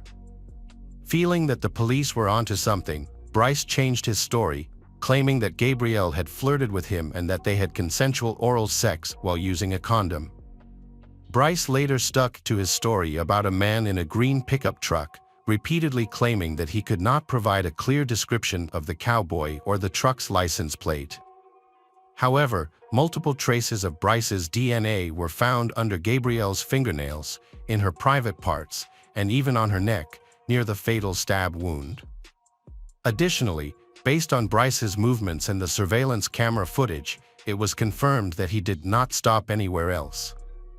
This indicated that he was lying. Under pressure from the police, Bryce eventually confessed that what happened to Gabrielle was an accident. He mentioned that she wanted to have rough sex with a knife, and in a moment of passion, the blade accidentally stabbed her. This explanation seems very unlikely, especially given his history of dishonesty. Bryce Dickey, 18, was arrested on March 19, 2020. Following his arrest, police searched his home and vehicle. At Bryce's home, police discovered several bloody items in his closet, including a knife that was determined to be the murder weapon. In the trunk of his car, they found a bloody sweatshirt with Gabrielle's blood on it, along with multiple fingerprints and DNA samples linking Bryce to the crime. When Gabrielle's family received the news, they were completely stunned. Her family had always considered Bryce a good young man, and he had treated them like family, considering him Gabrielle's best friend. The family had trusted Bryce as if he were their own, not knowing that he would betray them in such a terrible way. While the townspeople saw him as the true cowboy and a good person who would help others in times of need, he was actually hiding his true nature. Gabrielle's family trusted him. He made sure she got home safely and gave her regular rides, which seemed thoughtful. However, his intentions were not noble. He was actually trying to get close to his victim. In May 2022, the prosecution presented several credible testimonies, including testimony from Bryce's ex-girlfriend. She described him as aggressive and cruel, often getting into arguments. She recounted that he had choked her at least 4 times during their conflicts, with the last incident being so severe that she felt she was on the verge of death. She ended her relationship with Bryce, who had been stalking and threatening her for a long time. It was only when her parents threatened to call the police that he stopped. The jury then deliberated for about an hour and unanimously found Bryce Dickey guilty of first-degree murder and rape. The judge sentenced Bryce Dickey to life in prison, with the possibility of parole after serving 20 years. He received an additional 20 years for using a deadly weapon, another 20 years for kidnapping, and 10 more years for rape. In total, he will serve 70 years before he can seek release. Bryce did not explain his motive for the crime. However, a friend of Gabrielle's revealed that just days before the murder, Bryce confessed his love to her, but she suggested they remain friends. Police believe that Bryce could not handle the rejection and felt resentful. When he learned that Gabrielle was seeing a new boyfriend named Jetty, he became angry and sought revenge. Hello again, true crime fans. We've got another mysterious case to explore. The case of Alexander Jackson. Cedar Rapids is a city in Lynn County, Iowa, United States. It is the industrial and cultural center of the state, with a population of about 130,000. It exemplifies the blend of modern urban living with rural traditions in America. Jackson's family used to live on Oak Street, Cedar Rapids, and then they moved to Oregon. The Jacksons were a well-off family and had a harmonious family life. The children were well-behaved and did not exhibit any aggressive behavior. The Jacksons relocated in September 2011. Jan and Melissa Jackson purchased a 320-square-meter house for $400,000. Their 2 children were Alexander, known as Alexander, and their younger daughter Sabrina, with a 1.5-year age gap between them. Jan retired after a successful career in information technology, while Melissa, who had been a photographer, became a stay-at-home mom after their children were born to focus on raising them. Their family could afford their children's college education and yearly vacations to resorts, and they lived in a large, beautiful house. In the evenings, the parents prioritized spending quality time with their children, engaging in activities such as watching movies or playing board games. They also engaged in lively discussions on various topics, including economics and the children's future. Alexander, though quiet and shy, but he easily makes friends. On the contrary, Sabrina is more outgoing and talkative. After finishing school, Alexander developed a passion for video games, often playing late into the night and chatting online with friends. He graduated from Kennedy High School in 2019. During that time, Alexander played the flute and Sabrina played the oboe in the school symphony orchestra. Here, he partnered with an organization to create a project to renovate a house in the historic downtown area. He spent many hours painting the interior house to make it habitable for low-income families. His efforts were featured in the local newspaper, highlighting his dedication to socially beneficial project. Additionally, he participated in scouting. Sabrina excelled in her studies and was very active. In December 2019, she represented the presidential candidate during his visit to Sidora Pizza to discuss global warming issues. It was likely during this time that her brother, Alexander, began to feel distant from her. On the contrary, his father, Jan, are very close to him. However, Melissa and Sabrina behaved in ways that irritated him, particularly their lack of understanding or acceptance of his interest in gaming. Their differing views on life frustrated him, and when he discovered that Sabrina planned to vote for an independent candidate in her first election, his disdain for her grew. Perhaps he had harbored resentment all along, but it was only now that he realized how different his sister, Sabrina, was from him. At that moment, he realized that he would no longer be able to look at her the same way as before. Nor would he be able to cherish her the way he used to. Sabrina and Alexander were opposites in many respects: academics, extracurricular activities, and personality. Sabrina was a strong student, while Alexander did not, though he had no help for substance abuse issues. His difficulties were with his studies. This caused conflict with his father. Initially, they gave him a chance, but his grades continued to decline. He managed to complete only one semester, then, his academic performance plummeted, resulting in failed exams. He had previously worked at the university food court but eventually quit that job as well. Alexander always dreamed of opening his own business, but he didn't know how to achieve it. At the end of the semester, when the children returned to their parents' house for the summer, Jan learned about his son's problems with his studies. Alexander, unable to hold back, he decided to take drastic measures. He gave Alexander an option: find a job or move out if he didn't want to continue studying. At that moment, Alexander felt a betrayal that hurt. On the morning of June 15, 2021, everything seemed routine. The neighbors had no idea that just a few doors away, in a house basement, lay the body of a man who had been shot. At 8:23 a.m., Alexander called 911, reported encountering a weaponed man at his home. He said the intruder came up from the basement, where his father, Jan, was staying. The intruder then shot his entire family and injured him. When the officers arrived, they discovered a blood-soaked scene, with 3 bodies in different rooms. Doctors later confirmed that Jan, Melissa, and Sabrina were all deceased, each suffering from multiple gunshot wounds. They had been shot at point-blank range, with a total of 10 bullets fired. The police searched the property and quickly found a Browning .22 semi-automatic rifle, which had been used in the crime. Surprisingly, the neighbors had neither heard nor noticed the gunshots. During the investigation, detectives discovered that Jan had left a rifle on the fireplace, making it easily accessible. It was used in the family's murder. He had left it there after cleaning it the previous day. Normally, the rifle was stored in a locked gun cabinet. It is believed he was taking the stairs to the basement when he was shot. The killer then shot him 2 more times in the head. The killer proceeded to Sabrina's bedroom and shot her in the chest and stomach. Finally, he found Melissa's mother in the main bedroom and shot her in the head, leaving her body on the floor.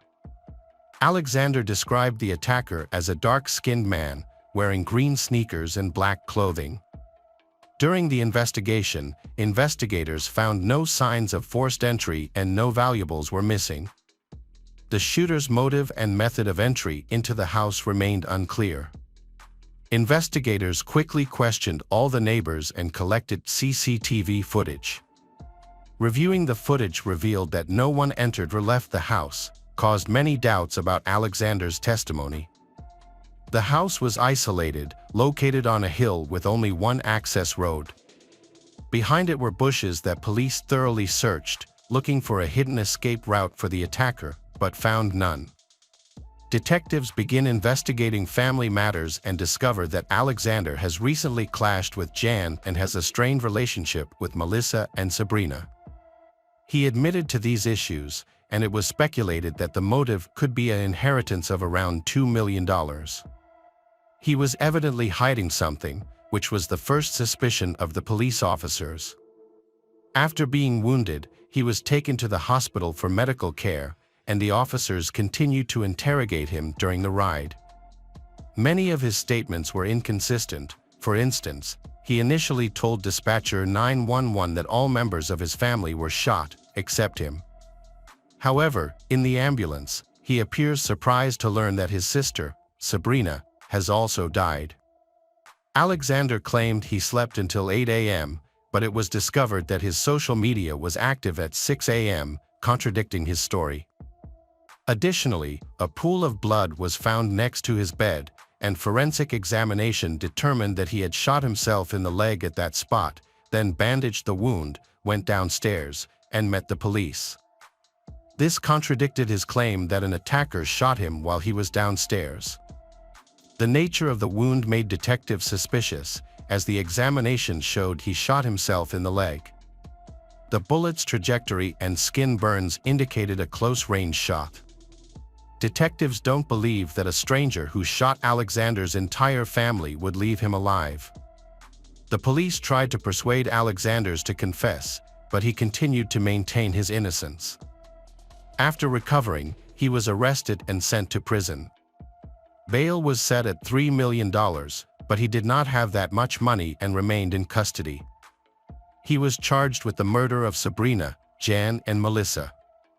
There was no doubt that Alexander was guilty. He is the only one in the family alive and had a motive. However, for the trial, physical evidence was needed. So investigators continued to collect evidence. According to police, since the 1982 Sitter Pizza case, this is the next known triple murder. The massacre shocked local residents, especially those close to the Jackson family. Their family has lived peacefully in their suburban home for 10 years, and everyone has always felt the family is very united. Part of the trial was conducted via online video because Alexander was recovering from injuries, but he later appeared in court. During the video, he was seen using crutches. The initial investigation focused on the gun used in the murder, which had 3 fingerprints on it. One of them was a fingerprint of the left palm, completely intact and matching Alexander's fingerprints. The second fingerprint is the fingerprint of the right palm, slightly blurred, also matching his. The third fingerprint was too blurred to be recognized. Fingerprints on the rifle suggest it may have been cleaned after killing the Jackson family. Alexander then picked up the gun, pointed the barrel at his feet and shot himself, leaving fingerprints that he did not wipe off. According to experts who spoke at the trial, this rifle has a very special loading and firing mechanism. Even experienced weapons experts have to spend a lot of time and effort to fully understand this type of weapon. The chance that a random burglar, who somehow avoided all cameras, could enter the house, figure out how to use the rifle, load it, and shoot 3 people was extremely low. That seems hard to believe, especially since Alexander is a good shot. He learned to shoot as a scout, and his father also taught him at the shooting range using that exact rifle. Law enforcement officers inspected the house's doors. It was a large residence with multiple entrances and exits, but police found no signs of forced entry at any of the entrances. Only the family members had keys to the house. The prosecution presented its version of incident as follows. Alexander had an argument with his father, Jan, about his academic problems. As a result, Jan told him to either move out or get a job. At that time, he had only $30 in his account. He had nowhere to go and didn't want to work, which became his motive for murder. He noticed that the rifle was easily accessible and saw this as his opportunity. In a fit of anger, he attacked and shot January, fearing that the rest of his family, Melissa and Sabrina, might witness his crime. He killed them too to eliminate any witnesses.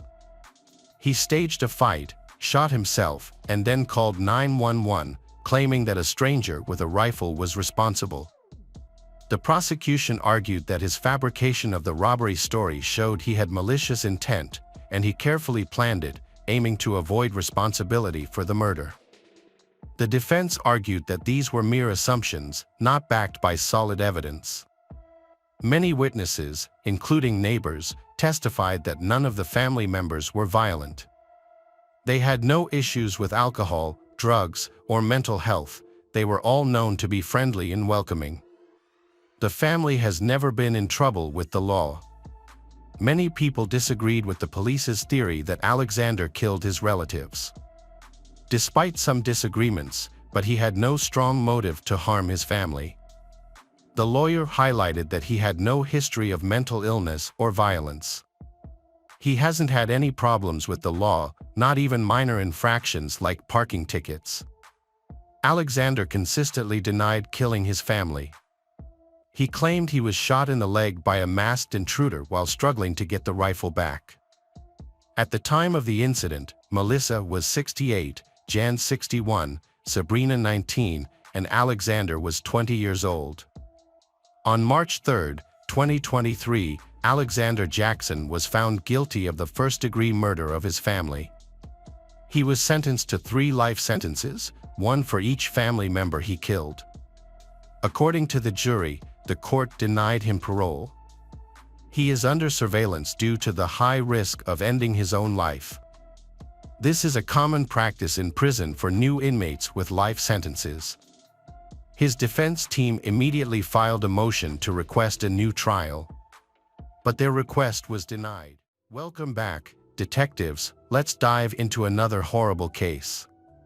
The case of Elizabeth Johnson. Elizabeth Johnson was 23 years old, and her husband was 25. They lived in Tempe, Arizona, USA. Although on the surface they appear to be a happy couple, their reality is much different. Elizabeth's life has been through many hardships, which have negatively impacted her relationships. Her parents were addicted to illegal substances and barely cared for her, forcing her to grow up in poverty. Fortunately, her time in this dreadful environment was short-lived. Her mother passed away when she was still young, drowning after losing consciousness from an overdose of illegal drugs. At that time, her father was also in a state of madness and could not help her. A few years later, her father died from liver disease, which was also linked to his addictions. After these incidents, Elizabeth was sent to an orphanage. Several families adopted her, but then they returned her to the orphanage. These childhood damage caused Elizabeth much suffering. She had behavioral problems and was often labeled a problem child. Now she's faced with adult problems that she doesn't know how to handle. Those who knew her well said she was immature for her age, and she lived in constant fear of abandonment. This fear made her intensely jealous of her boyfriend, Logan. Elizabeth had difficulty controlling her emotions, leading to severe psychological stress. This often resulted in conflicts with her lover, Logan. During these conflicts, she frequently lost control and sometimes physically attacked him. Her immaturity made her unable to understand her own actions. Despite this, Logan loved her, and they got married after dating for a few months. He hopes that marriage will help she change. Unfortunately, her fear grew and her tantrums became very disturbing. For example, during a picnic, they had a fight, and Logan narrowly avoided falling into the fire. He only suffered minor burns. However, when she wasn't aggressive, they seemed like a great couple. Treat each other well and have the ability to become an ideal family. Logan was already suspicious of Elizabeth's change, but he continued to hope for the best. Sometime after the marriage, they discover that Elizabeth is pregnant, which was a big surprise for them. They feel unprepared to become parents. Initially, they had planned to establish themselves before having children, so Elizabeth decided she did not want to become a mother. However, she later changed her mind and chose to continue with the pregnancy. Their son, Gabriel, was born on May 3, 2009. Unfortunately, this did nothing to make Elizabeth more mature. She still behaved like a child. According to those around her, her anger outbursts became unpredictable. During these times, she would latch on to minor issues to provoke conflicts. Gabriel is quite difficult, and she has to try very hard to control him. The boy always wanted to be comforted, and whenever Elizabeth left him alone, he would start crying. His cries irritated her, causing her to lose her temper and yell. It was a chaotic situation, and Logan trying to stay calm for the sake of the child. During that period, Logan worked hard to support his young family, which often kept him away from home. At home, he always tries to help his wife and take care of the children. He wanted to be close to his son, but Elizabeth's temperament made things difficult. Not only was she as volatile as before, but baby's constant crying and irritability made her ready to lash out at Logan over minor issues. Her jealousy increased. She becomes more suspicious of Logan's interactions with other women. Her fear of being abandoned turned into panic, haunting her. Everything is getting worse and worse. Elizabeth accused Logan of loving their son, Gabriel, too much. She even grew jealous of the child, convinced that Logan loved her less since his birth. During her angry outbursts, her behavior became more extreme. She started smashing things, including household appliances and dishes. On one occasion, she even took a kitchen knife and cut up the sofa and her son's bed. Logan finds it very difficult living in such an environment. During these episodes, he feared for his life and the safety of the son. He wanted to be close to his child, but he didn't want to continue to endure Elizabeth's anger. Finally, he ran out of patience, especially when Elizabeth didn't change. After a few months of living like this, Logan announced that he wanted a divorce and moved out with his son, Gabriel. Elizabeth's childhood fears and traumas return, but she never takes responsibility for what happened. Instead, she blamed her husband, Logan, calling him narrow-minded. Worst of all, she began to threaten to give Gabriel up for adoption. Logan assured her that he could take care of the baby himself, making such an action unnecessary. Unfortunately, Elizabeth saw this as a new way to manipulate the situation and frequently used this threat against Logan. When Logan consulted a lawyer, he learned that by law, Elizabeth could not arbitrarily let someone else adopt their son, Gabriel. If the child's biological father disagreed, they would need to settle custody arrangements in court. Elizabeth could have given full custody to he, but she didn't want to. She just wanted to control him longer and get revenge. Eventually, they divorced, and they were granted joint custody. However, her erratic behavior made he feel it was unsafe for their son, Gabriel, to stay with her, so he sought full custody. This process took time. Meanwhile, the boy lived with his father, and his mother visited him according to their agreement. Over time, Elizabeth seemed to become less anxious and calmer. What happened at Elizabeth's house when Logan wasn't there was unclear. The situation might have been worsening. As Christmas approached, Logan planned to spend the holiday with his family. He had a grand vacation in mind. They would meet Santa Claus and give Gabriel his first Christmas presents. But this plan was not to be. On December 18, 2009, Logan was supposed to pick up Gabriel from Elizabeth's house around 4 p.m.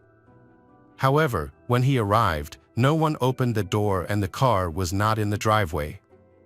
This was strange, because they had planned that he would visit and he will take Gabriel away. Then, he continued to knock. By this point, they had a well-established custody arrangement for the child. Everyone was accustomed to it, so Elizabeth's actions seemed unusual. She couldn't just take Gabriel and go wherever she pleased. Logan looked through the bedroom window and saw furniture boxes scattered and emptied on the floor. He thinks she's gone crazy again. She must have packed her things and taken Gabriel away to an unknown location, so he became very worried and immediately contacted the police. Unfortunately, by law, nothing could be done because Elizabeth was Gabriel's biological mother. She was the child's legal guardian. The authorities ignored Logan's worries. Although this made him feel discomfort, he was forced to go home. For the following days, nobody managed to reach Elizabeth. She remained silent. No one understood what had happened, making the situation more complicated.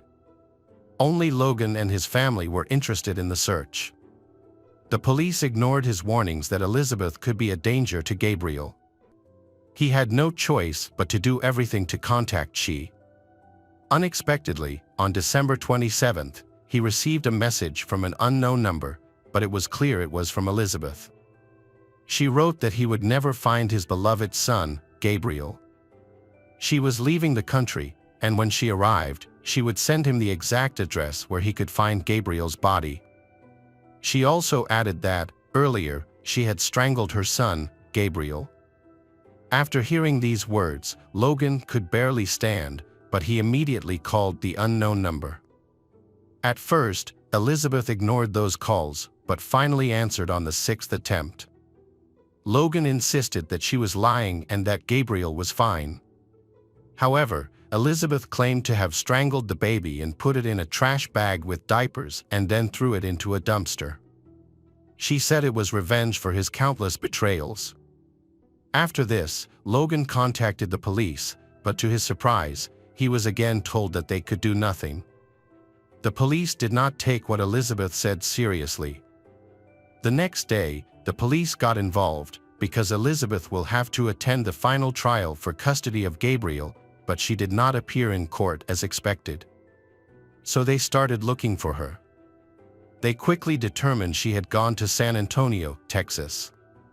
Shortly after moving there, she sought employment and attended a nightclub casting to become a dancer. Other dancers remembered her well and identified her from photographs.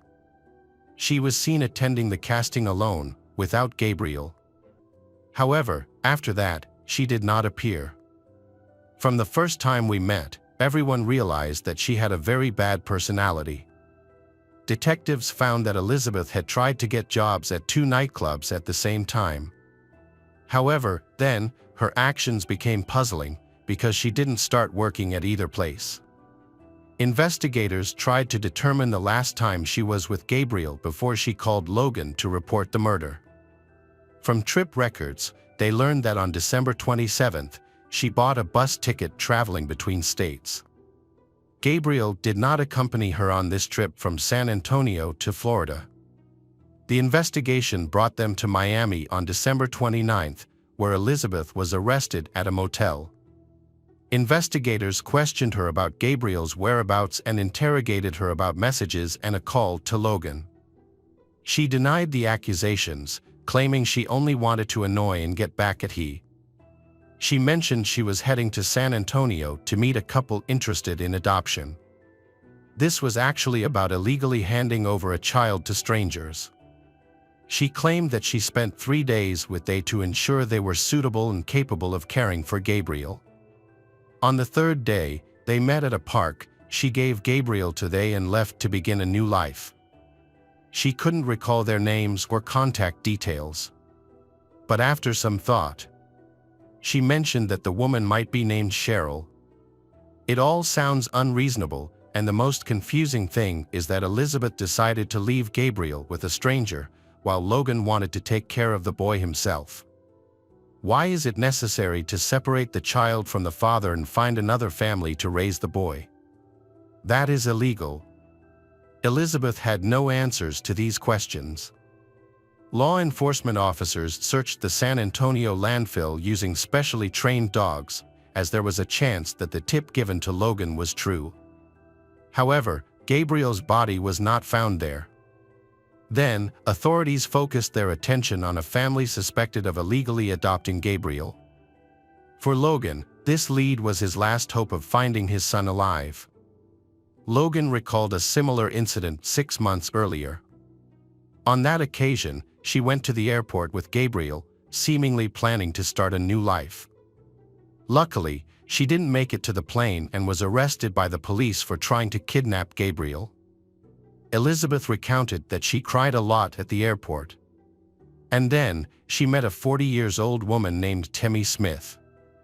Seeing her hugging Gabriel and crying, Tammy decided to comfort her by expressing sympathy. She confided in Tammy that she felt incapable of being a good mother to her baby. Tammy then asked if she was considering giving her baby up for adoption. At first, she insisted that she wouldn't do it. Despite this, she and Tammy became friends after their encounter. They shared many similarities, particularly a difficult past. Tammy had worked as a dancer in a strip club and had been married to 2 men simultaneously at one point. She had a deep fear of being alone, which negatively impacted her life and relationships. She had been married 5 times and had 3 children with different men. All her children lived with their biological fathers, and she had lost parental rights. Unexpectedly, after 2001, changes occurred in Tammy's life. She decides that she really wants to raise her child and get her child back. There was no longer an opportunity to give birth again. So she turned to the services of the black market. During the investigation, it was established that Tammy adopted 2 children and was constantly looking for young mothers with problems so that she could adopt more children. She used social networks to persuade young women to give up their children and even approached pregnant women on the street, asking if they were planning to give up the child. After talking with Tammy, Elizabeth decided to give Gabriel up for adoption. Tammy became Gabriel's mother. When Logan learned of this, he immediately reported it to the police. Gabriel was taken from the Tammy home and returned to live with his father Logan. Tammy claimed that she did not know about the falsification of the adoption documents. Logan attempted to obtain custody to prevent Elizabeth from being able to see Gabriel again. However, the process dragged on for 6 months, which ultimately led to Gabriel's disappearance. After being arrested, Elizabeth launched a public relations campaign to support herself while awaiting trial. She frequently communicated with the media, gave interviews, and blamed Logan for the incident. She argues that if he agrees to let Tammy adopt Gabriel, none of this would have happened. Logan was shocked by her actions, which he perceived as driven by revenge. During the custody trial, he repeatedly sought sole custody, as he was the primary caregiver. Elizabeth wasn't interested in the boy and just wanted to get rid of him. Despite this, the court awarded joint custody. He tried to challenge this decision, but the court did not agree. After several months, Elizabeth faced multiple charges, including forging Logan's signature on adoption documents. However, the court considered this a minor crime, so it only imposed a 30-day prison sentence for signature forgery.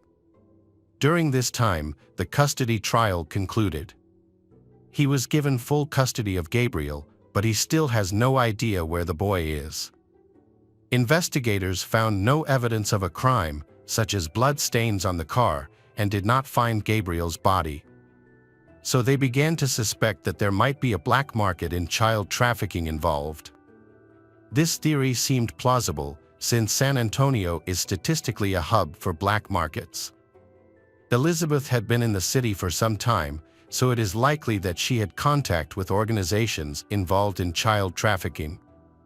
During this time, she lived in a motel with her child, Gabriel, but later moved out without him. This is a common tactic used by these organizations, which often conduct exchanges in inexpensive motels to avoid drawing attention. Suspicion was heightened by the fact that Elizabeth had no relatives or acquaintances in San Antonio, suggesting her choice of location was deliberate. These factors all corroborate the initial story the detective shared after her arrest, suggesting that Gabriel may have been with strangers. The biggest challenge was keeping track of the child, which was almost impossible, as he was so young. There were several indirect signs. After arriving in San Antonio, Elizabeth posted on social media that if you want to do something, you will find a way to do it. In another post, she mentioned starting a new life. Later, she shared a photo showing 2 diamond rings. Logan knew she couldn't afford such expensive jewelry, valued at over $20,000. Elizabeth claimed they were gifts from admirers, but this seemed unlikely. This new information supports the theory that she sold Gabriel illegally, as payments for such transactions are not typically made in cash. During the investigation, the detectives contacted a young woman who had worked part-time as a nanny for Elizabeth when she first arrived in San Antonio with Gabriel. The girl was hired through an ad and looked after Gabriel for a day. She was shocked by how indifferent Elizabeth was to her son. Elizabeth didn't care if he was tired, needed sleep, or was hungry. The only thing Elizabeth requested was to give the boy medicine regularly to keep him quiet. Elizabeth simply wanted him to remain silent. The type of medication was unknown, but it was likely a sedative. Elizabeth spent 3 years in prison before her trial began. Initially, she was charged with kidnapping, but this charge was dropped. At that time, the law allowed a mother with joint custody to move across the country with her child, so it wasn't illegal. She was later charged with endangering Gabriel's life. The trial lasted 2 days, after which the jury found Elizabeth guilty. She was sentenced to 5 years and 3 months in prison. This decision angered many people. Logan was shocked when his 7-month-old son, Gabriel, goes missing, but Elizabeth is given only a light sentence. The prosecutor's office said they had no evidence to prove Elizabeth harmed or killed Gabriel, so no other charges could be brought against Elizabeth. Elizabeth denied the story she told Logan over the phone after Gabriel's disappearance. She continued to deny murdering her son, claiming instead that she gave the child to a couple. She explained that the message and call were meant to anger Logan. And she lied about the boy's body being in the dump. Detectives repeatedly questioned her in prison, trying to get information about Gabriel. Throughout this time, she never cooperated with the investigation, nor did she share anything with Logan or her lawyer. Elizabeth insisted that she knew nothing about Gabriel's condition. She also has no interest in knowing what happened to her son or where he is now. Logan was convinced that the child had been dead for a long time, believing she had indeed disposed of him at the dump, as she mentioned in the message. A recording of a phone conversation between Elizabeth and her old friend Temi surfaced. Elizabeth was aware that all prison calls were recorded, so she deliberately lied to distract the detectives. During the call, she praised the detectives for their work but then expressed outrage. Then, she confesses that Temi ruined her life. Temi got her involved in illegal activities. Temi's reaction seemed genuine, as she denied all of Elizabeth's accusations. The 2 women ended up blaming each other for their problems, which ultimately ended their friendship.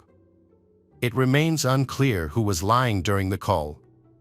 In 2014, Elizabeth was released from prison and placed on probation for 3 years. However, she repeatedly violated the terms. Just a month later, she moved to New Mexico, which was a serious violation since she was required to regularly report to her probation officer. As a result, Elizabeth was arrested and extradited back. She was briefly imprisoned again. Meanwhile, the search for Gabriel continued, without success. Police occasionally receive new leads, but all lead to dead ends, including DNA analysis, reviewing CCTV footage, tracking geolocation, and searching databases. No matter how hard they tried, the boy was never found. After serving her prison sentence, Elizabeth was released. She changed her name several times to start anew and eventually got married, settling in New Mexico. In May 2021, she became pregnant again. This caused controversy. Many criticized Elizabeth, believing she shouldn't become a mother again, fearing she might abandon or harm the child. When speaking to reporters, Elizabeth continued to deny all allegations. In an interview, she claimed that her worst punishment wasn't prison but living without knowing Gabriel's fate. She insisted she had changed and regretted giving her child away, but few believed her. Gabriel's father, Logan, has devoted a great deal of time, effort, and resources to searching for his son. Years later, he had a new family, but he still hoped to find his first child. Although Logan tried his best, but the fate of Gabriel remains a mystery known only to Elizabeth. Logan continues to hope that Elizabeth will eventually reveal the truth so he can find his son. Hi everyone, thanks for returning. Let's unravel another horrible case. The case of Riley Whitelaw. Riley Whitelaw was born on January 20, 2005 in Colorado Springs, El Paso County, USA, the only child of Courtney, a single mother. From an early age, Riley demonstrated kindness, empathy, and respect for others. Her bright smile brought warmth and joy to everyone around her. Riley loves to draw and wants to learn to play the guitar. After attending the Air Force Academy, she proved herself to be an excellent student. Among her classmates, she was known for her calm demeanor, confidence, and leadership skills. When Riley was a teenager, her mother met a man named Chris Johnson. Their relationship quickly developed into love, leading to the decision to marry. Riley, who always wanted the best for her mother, did her best to adapt to the changes Chris brought to their home. Chris, who never had the opportunity to be a father, welcomed Riley with open arms and treated her like his own daughter, expressing that he felt lucky to be a part of her life. In 2021, Riley is 16 years old, she is more mature, and gets a part-time job at a branch of an American company that operates the second-largest pharmacy chain in the country. This pharmacy not only sells medicines and healthcare products but also provides photography services. Riley only works 2 days a week because she still has to continue her studies. Despite her busy schedule, she feels happy and enthusiastically accepts the challenge. At first, everything goes smoothly. Riley enjoys her job and always completes her tasks. She quickly gains the appreciation of customers and builds good relationships with her colleagues. Among Riley's co-workers is a man named Joshua Johnson. Not much is known about his background, but he is in his 30s and has just been released from prison. The appearance of Riley, a young girl at the pharmacy, changes his life. Joshua, who is withdrawn and hot-tempered, is Riley's complete opposite. Despite their differences, Joshua develops feelings for her. Everyone around him notices this and realizes his unusual intentions, considering Riley's age. However, he insists that he will wait until she is an adult before asking her out. Joshua cannot hide his feelings for Riley for long and begins to show his attention to her, trying to win her over. He eventually openly confesses his love for her. However, Riley does not have feelings for him. After being rejected, Joshua becomes hurt and begins to act out, trying to hurt Riley whenever possible. During a class where he is supposed to teach her and another coworker about how to work in a photo lab, he completely ignores her. This behavior frustrates Riley, as it negatively affects the quality of her work. Joshua refuses to answer her questions or offer any help. Initially, Riley was upset and often reflected on Joshua's behavior toward her, wondering what she had done to deserve such negative treatment. However, over time, Joshua crossed the line. First, he touched her inappropriately. And then he slapped her. Riley felt both angry and offended by these actions. She realized that Joshua was invading her and her personal space. Riley chose to speak up about the incident. Gathering her courage, she informed the pharmacy manager, Justin Sunni, about what had happened. Justin helped to remind Joshua. Joshua remained silent and pretended to understand. Nothing else was done to protect Riley. Not wanting to worry her mother, Riley decides to keep the meeting between her, Joshua, and her manager Justin a secret. However, she still shared with Courtney the impact Joshua's behavior had had on her. For a while, they barely worked together, and Riley tried to forget about the incident. However, when she decided to increase her hours, she found herself scheduled to work the same shift as Joshua. In early 2020, she met Jacob Lee, who was 2 years older than her. As their relationship developed, they decided to date. Suddenly, Jacob decided to work part-time at the pharmacy, just like Riley. In early spring 2022, Jacob started working, allowing them to spend more time together. Like Riley, Jacob quickly became friends with all the employees, except Joshua. Although there were no major conflicts between them, Joshua always seemed uncomfortable whenever they had to work together. Jacob wasn't the only one who noticed. The second manager, Crystal Ismail, also noticed that Joshua was jealous of Jacob because he was Riley's boyfriend. Joshua saw Jacob as his rival. Joshua still didn't give up on his love and continued to try to get closer to Riley. Feeling frustrated by his harassment, Riley finally asked for a change in her working hours. After a while, Riley needed more money and wanted to work overtime. Her boss informed her that she would have to work the same shift as Joshua because she had no other choice. Riley shared her concerns with Jacob. Riley shares her concerns with Jacob, but he doesn't take her words seriously and doesn't realize the severity of the situation. This disappoints Riley. On June 11, 2022, Riley was at the pharmacy where Crystal was in charge of management, and everything was going smoothly. Although Joshua was on the same shift as Riley, he took advantage of his coworker's distraction to enter the break room. First, he placed a busy sign on the bathroom door, then blocked the view of one of the surveillance cameras with containers, and finally taped the window. The exact details of what happened next remain unclear, but when it was time for Riley's break, she entered the break room where Joshua was hiding, ready to put her plan into action. At approximately 5:44 p.m., surveillance camera footage captured a customer named Alicia Shanky in the store when she heard a woman scream.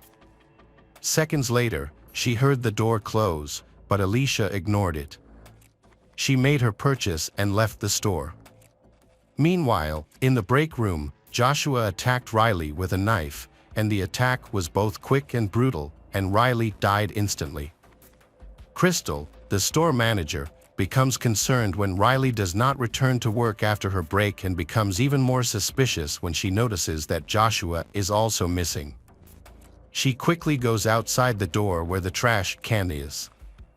As she approaches, she sees someone's bare feet and, feeling scared, she rushes back to the pharmacy, locking the front desk door to prevent anyone from entering.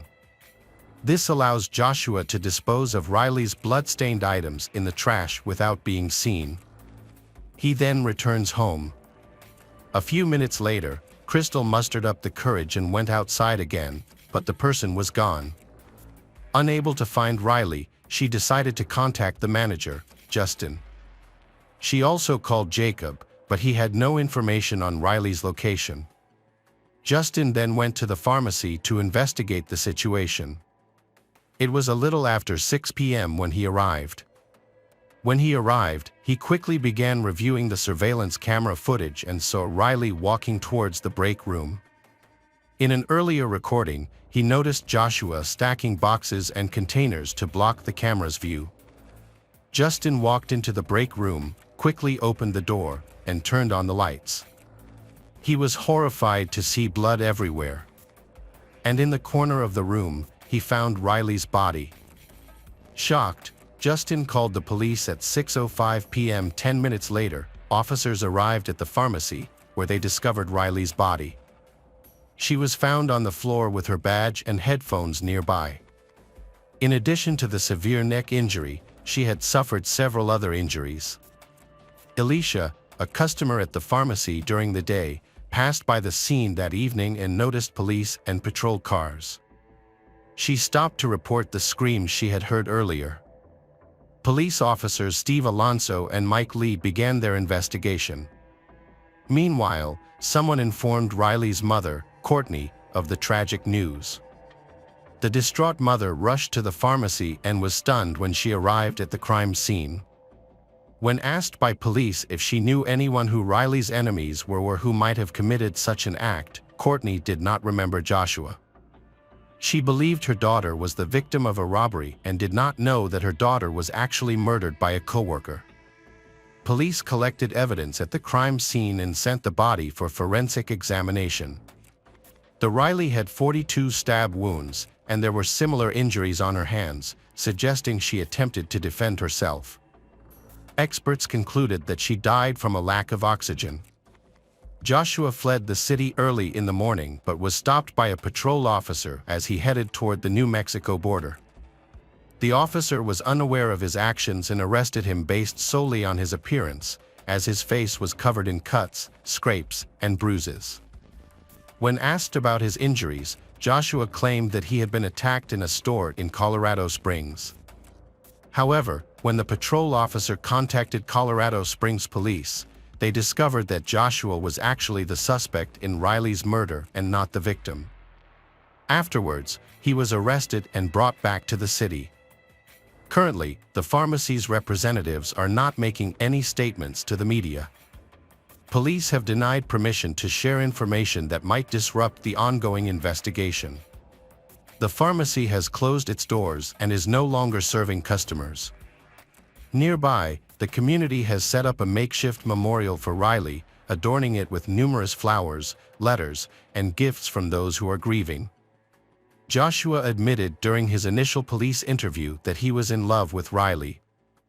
He admitted to being in the break room with her but claimed that the incident was accidental. This confession led police to identify him as the person who had been near Crystal at the dumpster. Despite the evidence against him, Joshua maintained his innocence and denied obstructing the view of the security camera.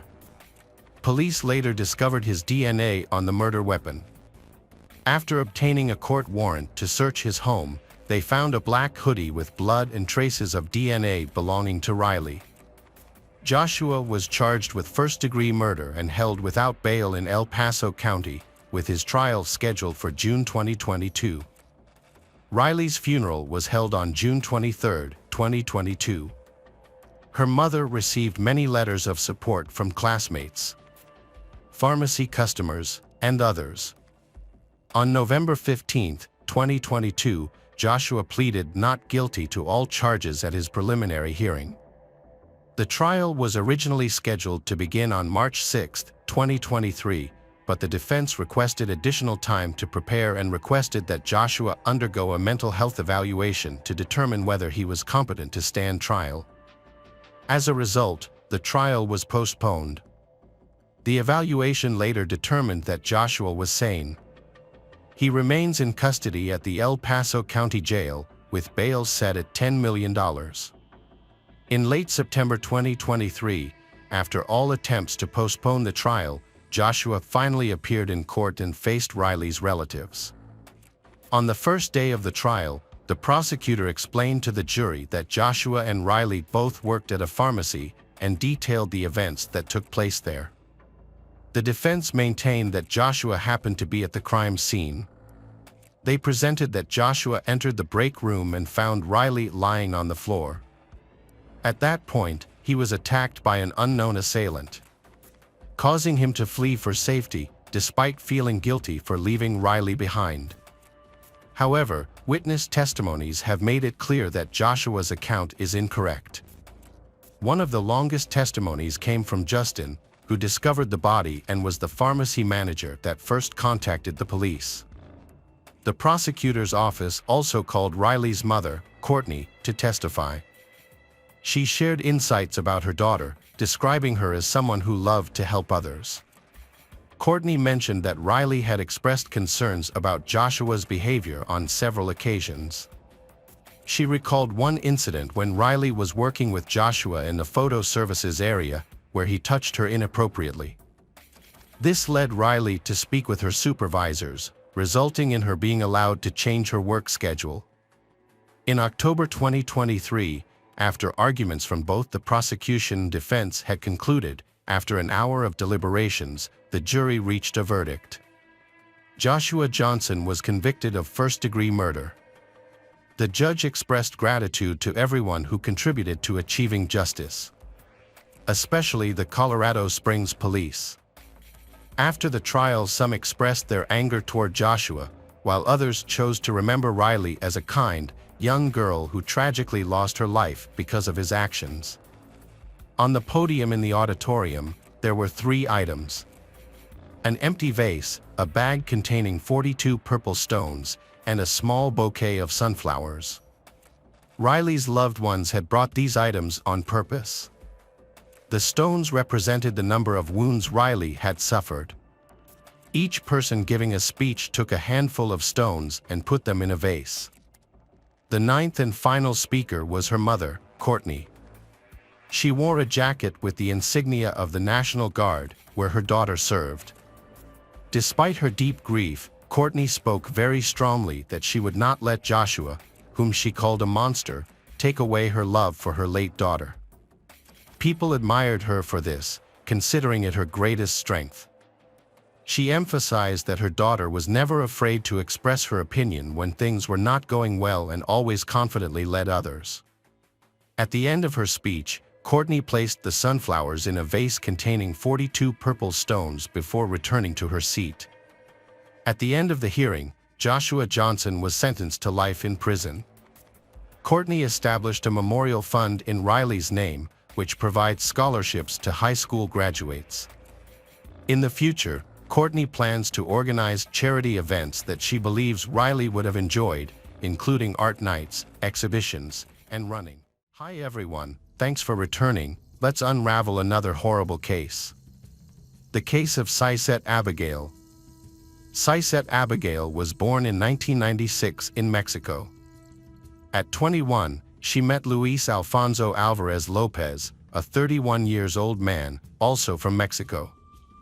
They eventually decided to live together in an apartment located in Building 27 on Paseo de la Reforma, in Colonia Tabacalera, Cuauhtémoc District, Mexico City, where Luis worked as the building administrator.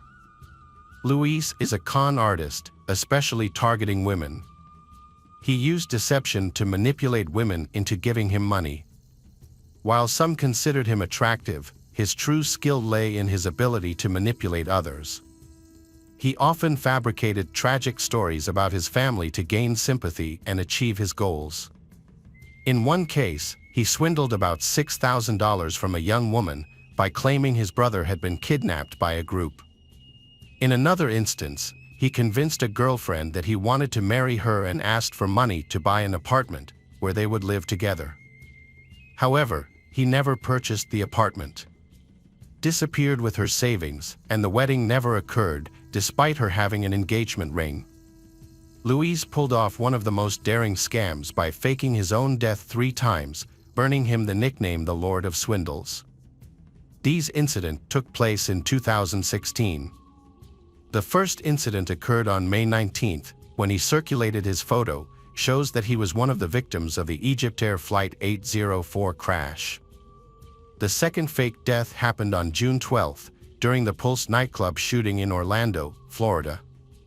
The third incident occurred on June 28, when another social media user shared his photo, claiming he was their brother, who had gone missing after the Istanbul airport attack in Turkey. Following these incidents, Luis' image went viral on social media and was picked up by international media. Days after Luis' third fake death, French media began investigating the situation. They were curious about how the same photo appeared in 3 separate tragedies and whether Luis himself was behind the posts or if someone else was responsible. It was revealed that Luis did not post his photo online. Instead, individuals to whom he owed money shared it. These people accused him of being a fraud and tried to ruin his reputation, they portraying him as a liar. French media contacted some of them, and one explained how Louise had manipulated others. On May 19, when the Egypt airplane disappeared into the sea, a user on a social network shared Louise's photo, claiming it was their brother, Louis, who had been on the plane. This misinformation somehow reached the BBC. The BBC later published this information. However, the following day, after verifying the passenger list and realizing the error, the BBC retracted the story. One victim of Louise said she sued him for fraud, but she never got her money back. Frustrated, she decided to post his photo online so that everyone would recognize him as a scammer. Concerning the nightclub attack in Orlando, a reputable newspaper edited a video to show Louise as one of the victims. The newspaper also reported that the incident may have been an attempt to frame him. A French TV station managed to interview Louis, giving him a chance to defend himself. During the interview, he admitted that he had unresolved fraud cases in Mexico. However, he explained that he had not filed complaints against those who shared his photo because news in Mexico was of little importance to him and did not affect him. Through these incidents, Louis managed to win over Saisset, just as he had charmed other women. He persuaded her to move in with him. She was very happy because this was the first time she lived with a man, and she believed he would become her lifelong partner. However, things did not go as she had hoped. Initially, everything seemed fine, but over time, Louis revealed his controlling behavior. He prohibited she from having friends and prevented her from contacting her family or colleagues. He forbade her from working and essentially kept her confined at home. Her only role was to assist him with some administrative tasks related to the building. Beyond that, she had no interaction with anyone else. This isolation led to frequent arguments. Over time, the situation got worse, and Louise abused her. The tragedy began on Friday, September 18, 2020. Saisset spoke to her parents for the last time, promising to join them for lunch on Sunday, September 20th. However, she never showed up. She stopped responding to calls or messages, which deeply worried her parents. They reached out to Louis, but he claimed he didn't know her whereabouts. He explained that they had argued because he had gone to visit his mother in Tala without taking Saisset along. Even when relatives visited Louis' home, he insisted she wasn't there. Although concerned, but Saisset's parents initially believed Louis. However, they found it very unusual that she had left without informing anyone, and they couldn't reach her. Their calls went straight to voicemail. It became clear over time that her phone had been turned off. Extremely desperate, her family began searching for her by contacting friends and colleagues. Former colleagues and others have posted her photo on social media, appealing for information to help find her. Sadly, the search yielded no results, and it seemed as though she had vanished without a trace. Left with no other choice, her parents decided to ask the police for help. When Louis learned that Saisset's parents were filing a complaint, he didn't object, but refused to go with them, saying he needed to take his dog to the vet. This confused Saisset's mother, who could not understand why he was so indifferent to the disappearance of Saisset, the woman he always claimed to love. Others also began to suspect him. During police questioning, Louis stated that at the time of Saisset's disappearance, he was in Tala with his mother. While he had an alibi, the police were struck by his lack of concern over Saisset's situation. On September 25, 2020, the Prosecutor General's office ordered a search for Saisset, who is still missing. Investigators, along with her family, spent 3 weeks searching, checking morgues and other locations, but found no clues. Eventually, they decided to return to the building where Saisset lived with Louis to conduct a more detailed search. On October 9, Saisset's body was found wrapped in a sheet, lying inside the same building where she lived with Louis, at apartment number 1006. Initially, There were no visible signs of a struggle in the room, no blood or evidence of a fight. However, when investigators used luminol, it became apparent that this was the crime scene. They uncovered numerous bloodstains that had been cleaned up. The stains trailed from the main room to the bathroom, suggesting the body had been dragged between rooms. A large cleaned-up pool of blood was also found. Based on this evidence, a murder investigation was launched. Sezit's body was sent to a medical facility for further examination. The results showed that she had been brutally beaten all over her body. The cause of death was determined to be strangulation. Luis became the primary suspect in the case because he was the last person to see Sezit alive. He had reason to hide her body in the building, as he was the manager of the place, and their strained relationship made the motive all the more obvious. The police began searching other apartments in the building, including the apartment where Luis lives. There, they discovered some of Sezit's belongings, along with a significant quantity of illegal substances. Luis was discovered to be in possession of 50 bags of illegal drugs, along with 11 bank cards and an identity card. DNA tests and fingerprint analysis were conducted to determine whether Luis had been in the apartment where Sezit's body was discovered.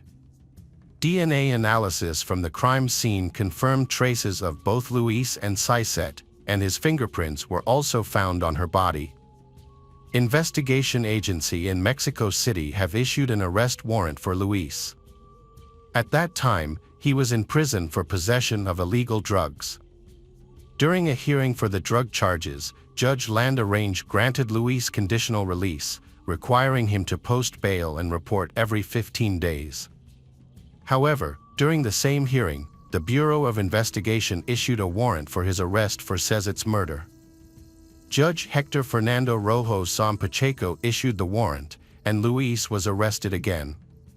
This time, he was transferred to the Eastern Detention Center, where he will be held until his trial for the Sezit murder case takes place. The hearing was delayed due to Luis' health issues. However, on November 8, he was officially charged with murder. The court accepted all the evidence presented by the prosecutor, identified him as involved in the crime, and confirmed his pre-trial detention as a precautionary measure. Furthermore, a 2.5-month deadline has been set to complete the further investigation. This information was widely spread, and details about his past as the Lord of Swindles began to be made public. A photo of him began to distributed, prompting many acquaintances to share what they knew about him. One of these individuals was Luis' ex-girlfriend, Anna. She said they met online in 2010 but only met in person in 2012. She claimed to have witnessed numerous fraudulent schemes he orchestrated to deceive people. She explained that his scams had enabled him to live a lavish lifestyle, allowing him to afford a luxury apartment and car. He often flaunted his wealth to impress his friends. Despite his efforts to mingle with wealthy individuals, he was looked down upon. According to Anna, he had been involved in scams since he was 18. Him telling her how he began by posting fake ads for mobile phones online, tricking people into paying without ever delivering the products. Anna explained that Luis had deceived many people using various methods. He told her that his father had passed away and left him a company, but she later discovered this was a lie. She claimed to have seen his phone and saw him chatting with many people using fake names. Additionally, she revealed that he was cruel to animals, such as attaching rockets to cats and burning dogs. Anna claimed that Luis stayed at her house for a while after undergoing plastic surgery, during which her dog, Bruno, was often with him. She recounted coming home on several occasions to find her dog frightened and limping. Once, she noticed her dog had urinated on the bed, something he had never done before. She also observed that the dog could not walk properly, was struggling to breathe, and had a broken back leg. She immediately suspected Luis, but he denied harming the dog. However, a veterinarian later confirmed that these injuries were caused by abusive behavior. In Anna's view, Louise's cruelty to animals was what eventually led him to start abusing people. She said that while they were still together, she suspected that he was showing signs of mental illness and was convinced that he was responsible for Cesar's death. Although authorities had enough evidence to show that Louise was the one who killed Cesar, her family and friends had to wait nearly 3 years to see justice served. His legal team used various tactics to delay the trial. During this time, Cesar's parents actively participated in rallies demanding justice. Finally, on April 28, 2023, the Supreme Court of Mexico found Luis Alfonso Alvarez Lopez guilty of murder. He was sentenced to 39 years, 4 months, and 15 days in prison. Although he was only sentenced to a minimum of 39 years in prison, while the maximum sentence could have been up to 70 years, but Cesar's parents felt that the result was fair and they were satisfied with it.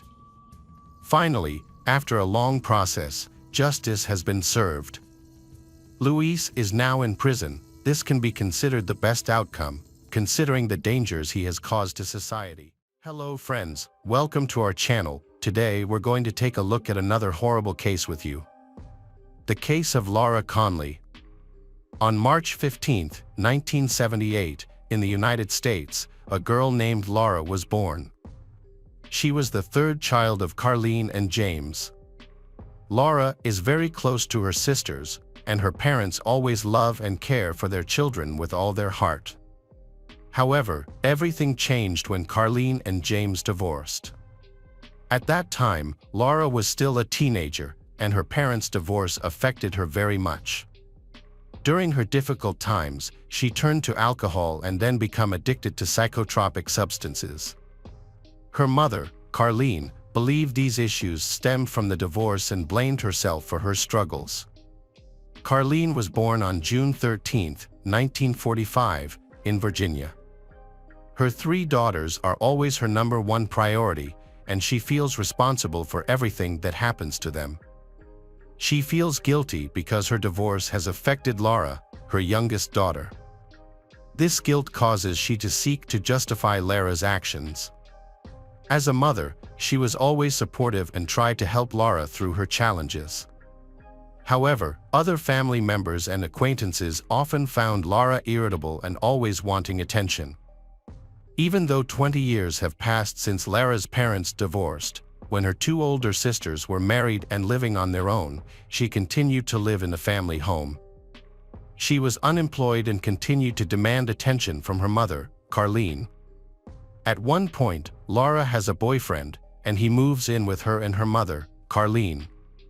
Laura believed she was mentally ill and repeatedly sought medical help to be prescribed psychotropic medication. Eventually, medical professionals stopped prescribing these medications to her. Because of craving for psychotropic drugs, she begins sneaking into neighbors' houses to steal any pills she can find. She also took advantage of her mother's kindness, repeatedly calling her mother at work and bothering her for various reasons. This eventually forced her mother to quit her job. In 2008, Laura was convicted of a minor shoplifting offense, but was quickly released after her mother, Carlene, posted bail for her. Unfortunately, the situation only worsened. At first she just scolded her mother, but gradually she started abusing her mother. Despite being hurt, but Carlene did not want to report her daughter to the authorities or have her thrown out of the house. On one occasion, after a violent incident, specialists were called to assess Laura's mental health. Even then, Carlene allowed Laura to return home, believing it was her duty as a mother to care for her. Laura's anger is not only directed at her mother but also at her boyfriend, Chris Lewin. She was taken to court twice for attacking him. One incident occurred in late October 2014, when she woke him from his sleep and accused him of cheating. Their argument quickly turned into violence. During the scuffle, she bit him and used a kitchen knife, causing a minor wound to his arm. This incident resulted in Laura being charged with a misdemeanor and she having to attend anger management therapy. Even though she was over 35 years old at that time, her behavior remained unchanged. A few months later, on January 7, 2015, Laura was arrested again. This time, she bit Chris's finger when he tried to stop her from attacking Carlene. He cannot understand why she resents her mother, Carlene, so much. Carlene always wholeheartedly took care of her 3 daughters and 5 grandchildren, whom she cherished deeply. Carlene tried her best to take care of Laura, providing everything she thought could help Laura overcome her problems. Sadly, despite Carlene's unconditional love and good intentions, Laura's cruel actions towards her were not stopped.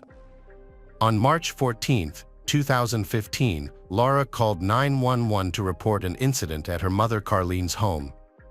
She told the operator that there had been a home invasion and that her mother had been fatally shot. Officers from the Independence, Taylor Mill, and Covington police departments quickly arrived at the scene and were met with a gruesome sight. Laura was covered in blood, and Carlene, a 69-year-old woman, was lying on the kitchen counter, barely alive and suffering from multiple stab wounds. When police questioned Laura about what had happened, she claimed she couldn't remember, saying she had lost consciousness. However, she mentioned that, 2 hours earlier, a group of people knocked on the door asking for candy, a common occurrence during Halloween, despite Halloween being months away. She gave police various descriptions of the suspects, prompting authorities to launch a search. Police set up a cordon in the area, but no one matching Laura's descriptions was found. To further investigate, the police brought Laura to the station for questioning. During the interrogation, she shared additional details about the assailants, but also introduced inconsistencies. For example, she believes she was targeted because she has not paid the drug dealers. She later gave contradictory accounts of how she discovered Carlene's body. She initially said that when she got home, she found Carlene dead. She later said she slept in the basement, and after waking up and going upstairs, she saw Carlene's body lying on the kitchen floor. Hours after the investigation began, detectives Mike Richmond and Jim Moore from the Independence Police Department quickly identified Laura as being involved in the case. It became clear that she had lied to the police about what happened. Evidence showed that there was no break-in, and no fingerprints were found on the doors or windows. This led investigators to conclude that Laura was the only person in the house when her mother, Carlene, was murdered. Early on the morning of Sunday, March 15th, Laura's 37th birthday, authorities arrested her for the murder of Carlene. The following day, Monday, March 16th, Laura appeared in court via video link. She asserted that she was not guilty. However, she was detained without bail and sent to county jail, facing charges of murder and domestic violence. The court also prohibited her from having any contact with her boyfriend, Chris. Prosecutor Rob Sanders said Carlene's murder had come as a huge shock to local residents, as their area was known for its safety and low crime rates. He stressed that the case was still under investigation and admitted that it was still unclear what had happened. He also said that the reason why Laura committed such a serious crime would soon be clarified. The forensic report revealed the brutal nature of the attack. An autopsy showed that Carlene had been stabbed 77 times. She also had 27 defensive wounds and 2 bite marks. On March 24th, Laura appeared before a judge. She explained that she had no money, making her unable to afford a lawyer. In response, the judge assigned her a public defender and proceeded with the hearing. During the court proceedings, Detective Michael Richmond testified that there was no evidence of forced entry. He stated that Laura herself had opened the door to let the police in, and at the time of the incident, only she and Carlene were at home. Detectives reported that inside the home, they found Carlene on the kitchen floor, surrounded by several knives. He also reported that when they saw Laura, she was covered in blood, which was found on her shirt, arms, legs, face, and even on her lips and nose. After reviewing police testimony, the judge sent the case to the jury. On April 16, 2015, Laura Conley was formally charged with the murder of her mother, Carlene Conley. During the trial, the jury heard testimony from approximately 50 witnesses. The prosecution bolstered its case with testimony from police officers involved in the investigation and members of Carlene's family. The defense argued that Laura acted in self-defense. According to her lawyer, the stabbing incident happened due to stress when she was attacked by Carlene. When Laura testified, she told the jury that she and Carlene had been arguing about how she usually celebrated her birthday. During the argument, Carlene picked up a heavy object and struck her on the head. Laura claimed she could not remember anything that happened after being hit, including the 911 call she made. The jury was told that after the crime, when Laura was given a medical examination, experts confirmed that she had cuts on her head and back, along with bruises on her body and a hematoma under her eye. On March 23, 2017, the defense and prosecutors presented their closing arguments. Assistant District Attorney Lawrence presented the evidence to the jury and emphasized the inconsistencies and unverified claims in Laura's defense. That same day, after 3 hours of deliberation, the jury found Laura Conley guilty of first-degree murder and recommended a sentence of 27 years in prison. Before the sentencing, Carlene's relatives submitted statements about Laura's influence on Carlene. Virginia, a daughter of Carlene and is Laura's biological sister, described her younger sister as extremely evil and sick. One of Virginia's daughters also criticized Laura harshly. Judge Leake sentenced Laura to 27 years in prison, as recommended by the jury. Another of Carlene's daughters commented that Laura was strange and denied accusations that their mother was cruel. She insisted their mother was not responsible for the conflict, denied allegations that their mother had ever harmed Laura. Laura's defense later filed a motion for a new trial.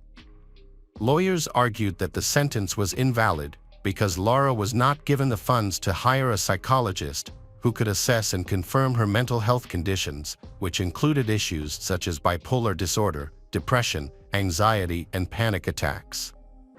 The defense also claimed that, leading up to the incident, Laura had consumed excessive alcohol, along with a nausea medication meant to induce drowsiness. Despite this, she reportedly had not slept for 4 to 5 days. However, the judge dismissed the appeal, rejecting these arguments, and ordered a court-appointed assessment of Laura by mental health experts. After reviewing the experts' report, the court ultimately overturned its initial decision. It was determined that Laura had the right to an independent expert. Additionally, the defense argued for the cancellation of the preliminary trial and called for a new trial, claiming that a mistake had led to Laura being found guilty. The prosecutor's office was permitted to present evidence of a previous attack committed by Laura. In June 2019, the Kent Supreme Court ruled that the trial court had made an error. The decision quashed Laura's 27-year prison sentence and ordered a new trial. However, despite winning the right to a new trial, Laura chose to avoid the retrial and instead signed a plea agreement. This reduced her sentence to 20 years, and she will become eligible for parole in 2032. Laura is currently being held at the Women's Correctional Facility in Kent. For Carlene's loved ones, Laura's conviction marked the end of the legal process, but it did not heal the pain. Their family will never be the same. Carlene's 2 daughters had to continue their lives without their mother's comforting words and warm embrace.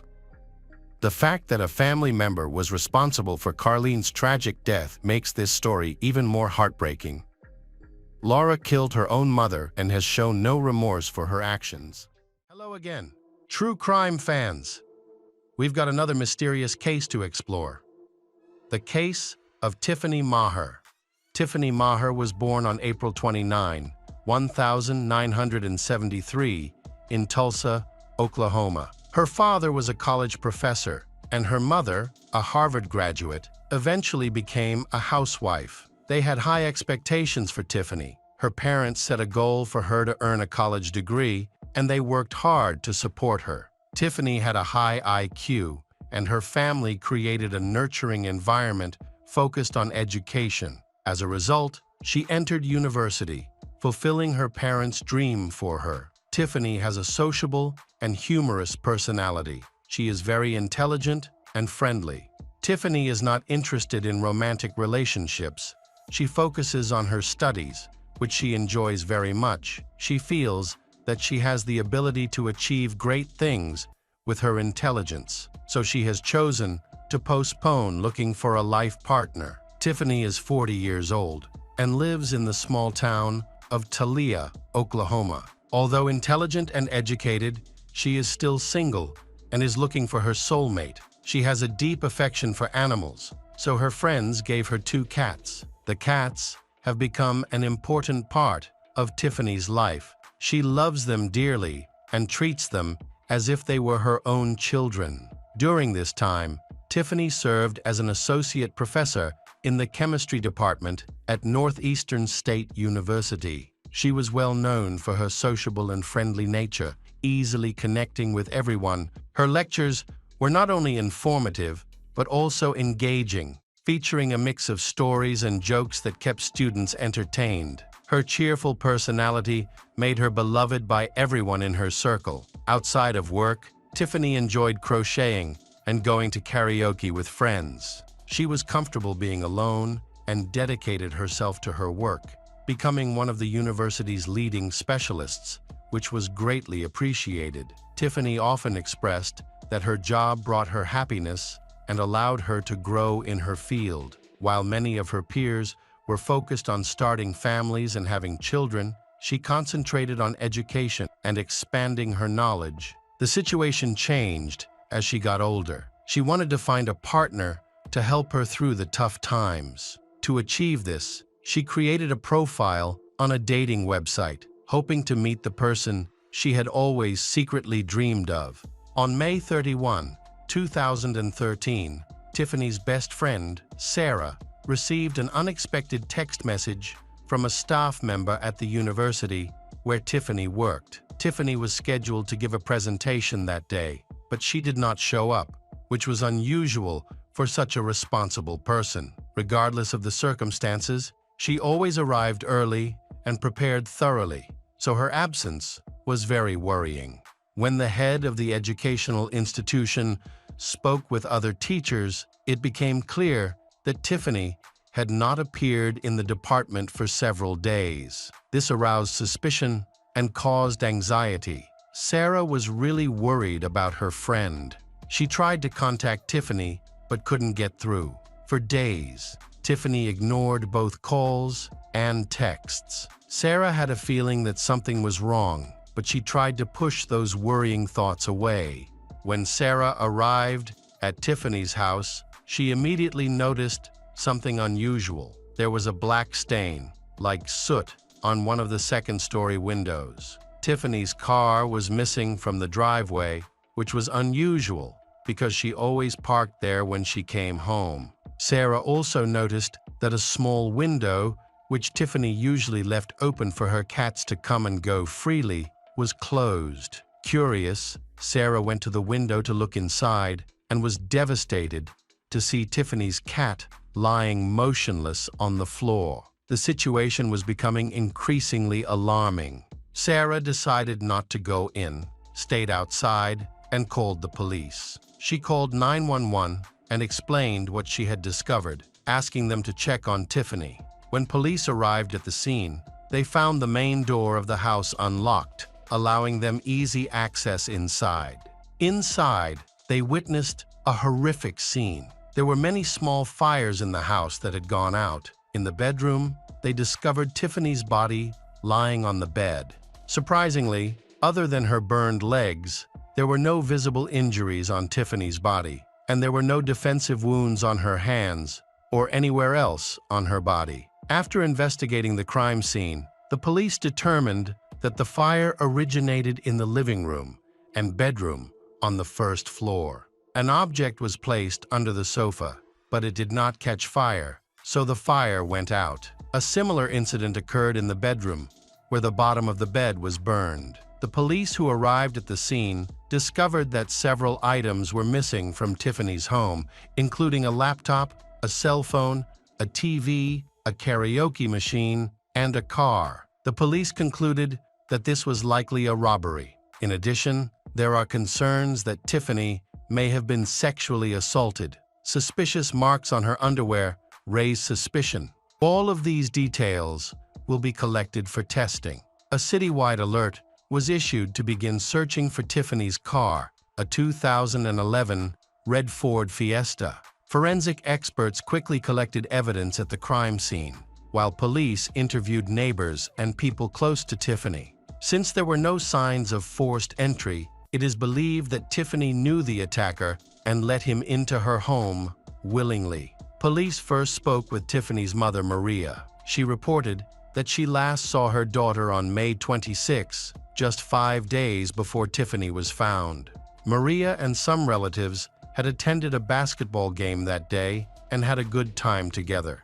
Tiffany had plans to attend a date that evening, but did not share any details about the date. Maria noted that Tiffany seemed calm, untroubled, and had not received any threats. After the autopsy was completed, the medical examiner provided new information. They concluded that Tiffany died of asphyxiation, possibly from the pillowcase found at the scene. The police needed more time to investigate, but they found no signs of strangulation.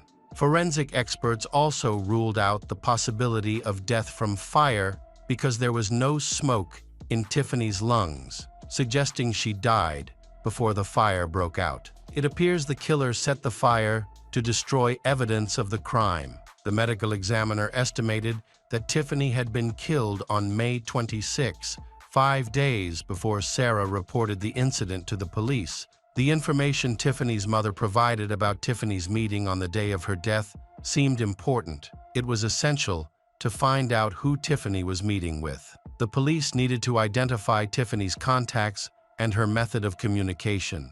Tiffany's mother suggested that they investigate her office at the university, where she often spent a lot of time. At first, the office seemed unremarkable. However, police found a working computer and discovered that Tiffany had a profile on a dating website. Her best friend confirmed that Tiffany had recently been considering dating and finding a partner. Tiffany was using a popular Canadian dating website at the time. Police contacted the site's administrators to gather information about Tiffany's dating activities and messages. Since the site was based in Canada, they had to submit a request and wait for a response. Police then received a tip that led them to Tiffany's car, which had been found abandoned in the parking lot of an apartment building where her parents lived. Her parents did not mention the presence of the car, which aroused suspicion. Police interviewed them again, but her parents were completely unaware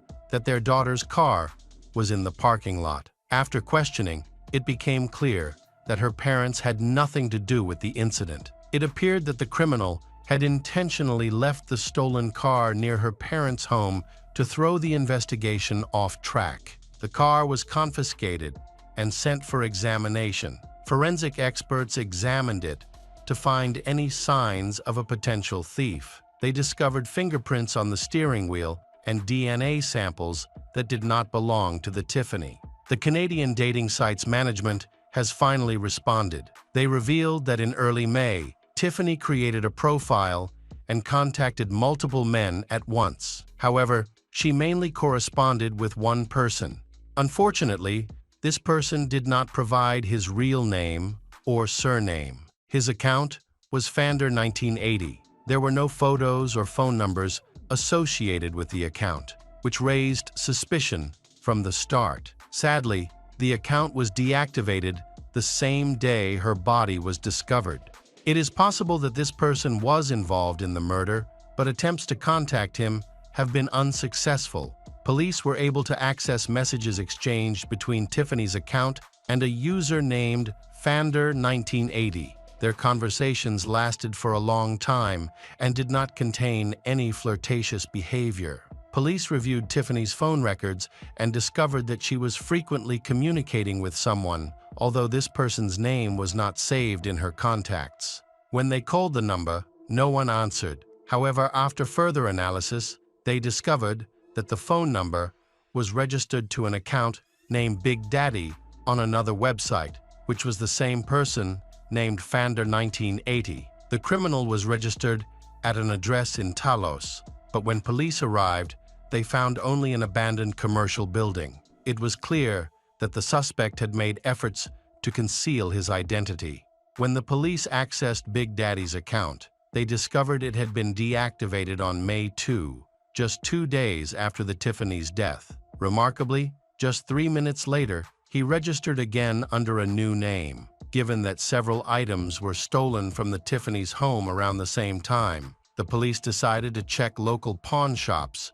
This means the thief's information may have been recorded by the pawn shop employees. The investigation included checking pawn shops in the city. It was discovered that a man named Joshua John Schneider had gone to one of those stores with Tiffany's items. Police eventually identified him as the prime suspect. 38-year-old Joshua was from Broken Arrow, Oklahoma. Joshua was a regular at the police station and had served time in prison for car theft and sex crimes.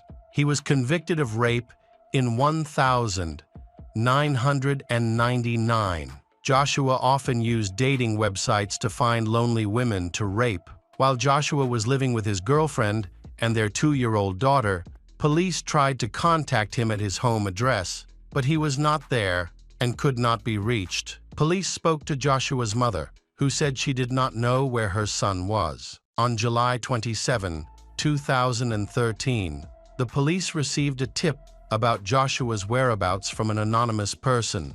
Police were then dispatched to arrest him. This led to a police chase. Joshua was in the car with Heather and child at the time. Police followed him until he reached a wooded area near Tulsa, where he abandoned the car and fled, leaving his family behind. Joshua was arrested 10 days later, and during the arrest, Tiffany's cell phone was discovered in his backpack. Despite this evidence, Joshua claimed that he knew nothing about Tiffany. However, police soon found Tiffany's laptop and other stolen items at Joshua's home, where he lived with girlfriend Heather Black. This raised suspicions about Heather's involvement, leading to her arrest as well. The child was placed in the care of Child Protective Services, and Joshua's DNA was found on Tiffany's bedsheets and on the steering wheel of her car. This evidence linked him to the crime. The police found a text message from his mother on his phone. She had written it shortly after the police arrived at the house. She warned him that he should run away because the police were looking for him. She was then made an accomplice, as she had tried to cover up for the murderer. Joshua and his mother, Karen, were then taken to the police station. It was clear that she was trying to warn her son and help him avoid the police. It is also possible that she was involved in the crime, and those theories need to be investigated. At first, Karen claimed that she did not understand what was going on. However, when she realized that the police had strong evidence for an arrest, she became increasingly concerned. She eventually admitted that she had warned her son after the police arrived, but denied any involvement in any other wrongdoing. In July 2013, Joshua was arrested for murder, rape, robbery, and attempting to cover up the Tiffany investigation. His girlfriend, Heather, chose to cooperate with the police, and all charges against her were dropped.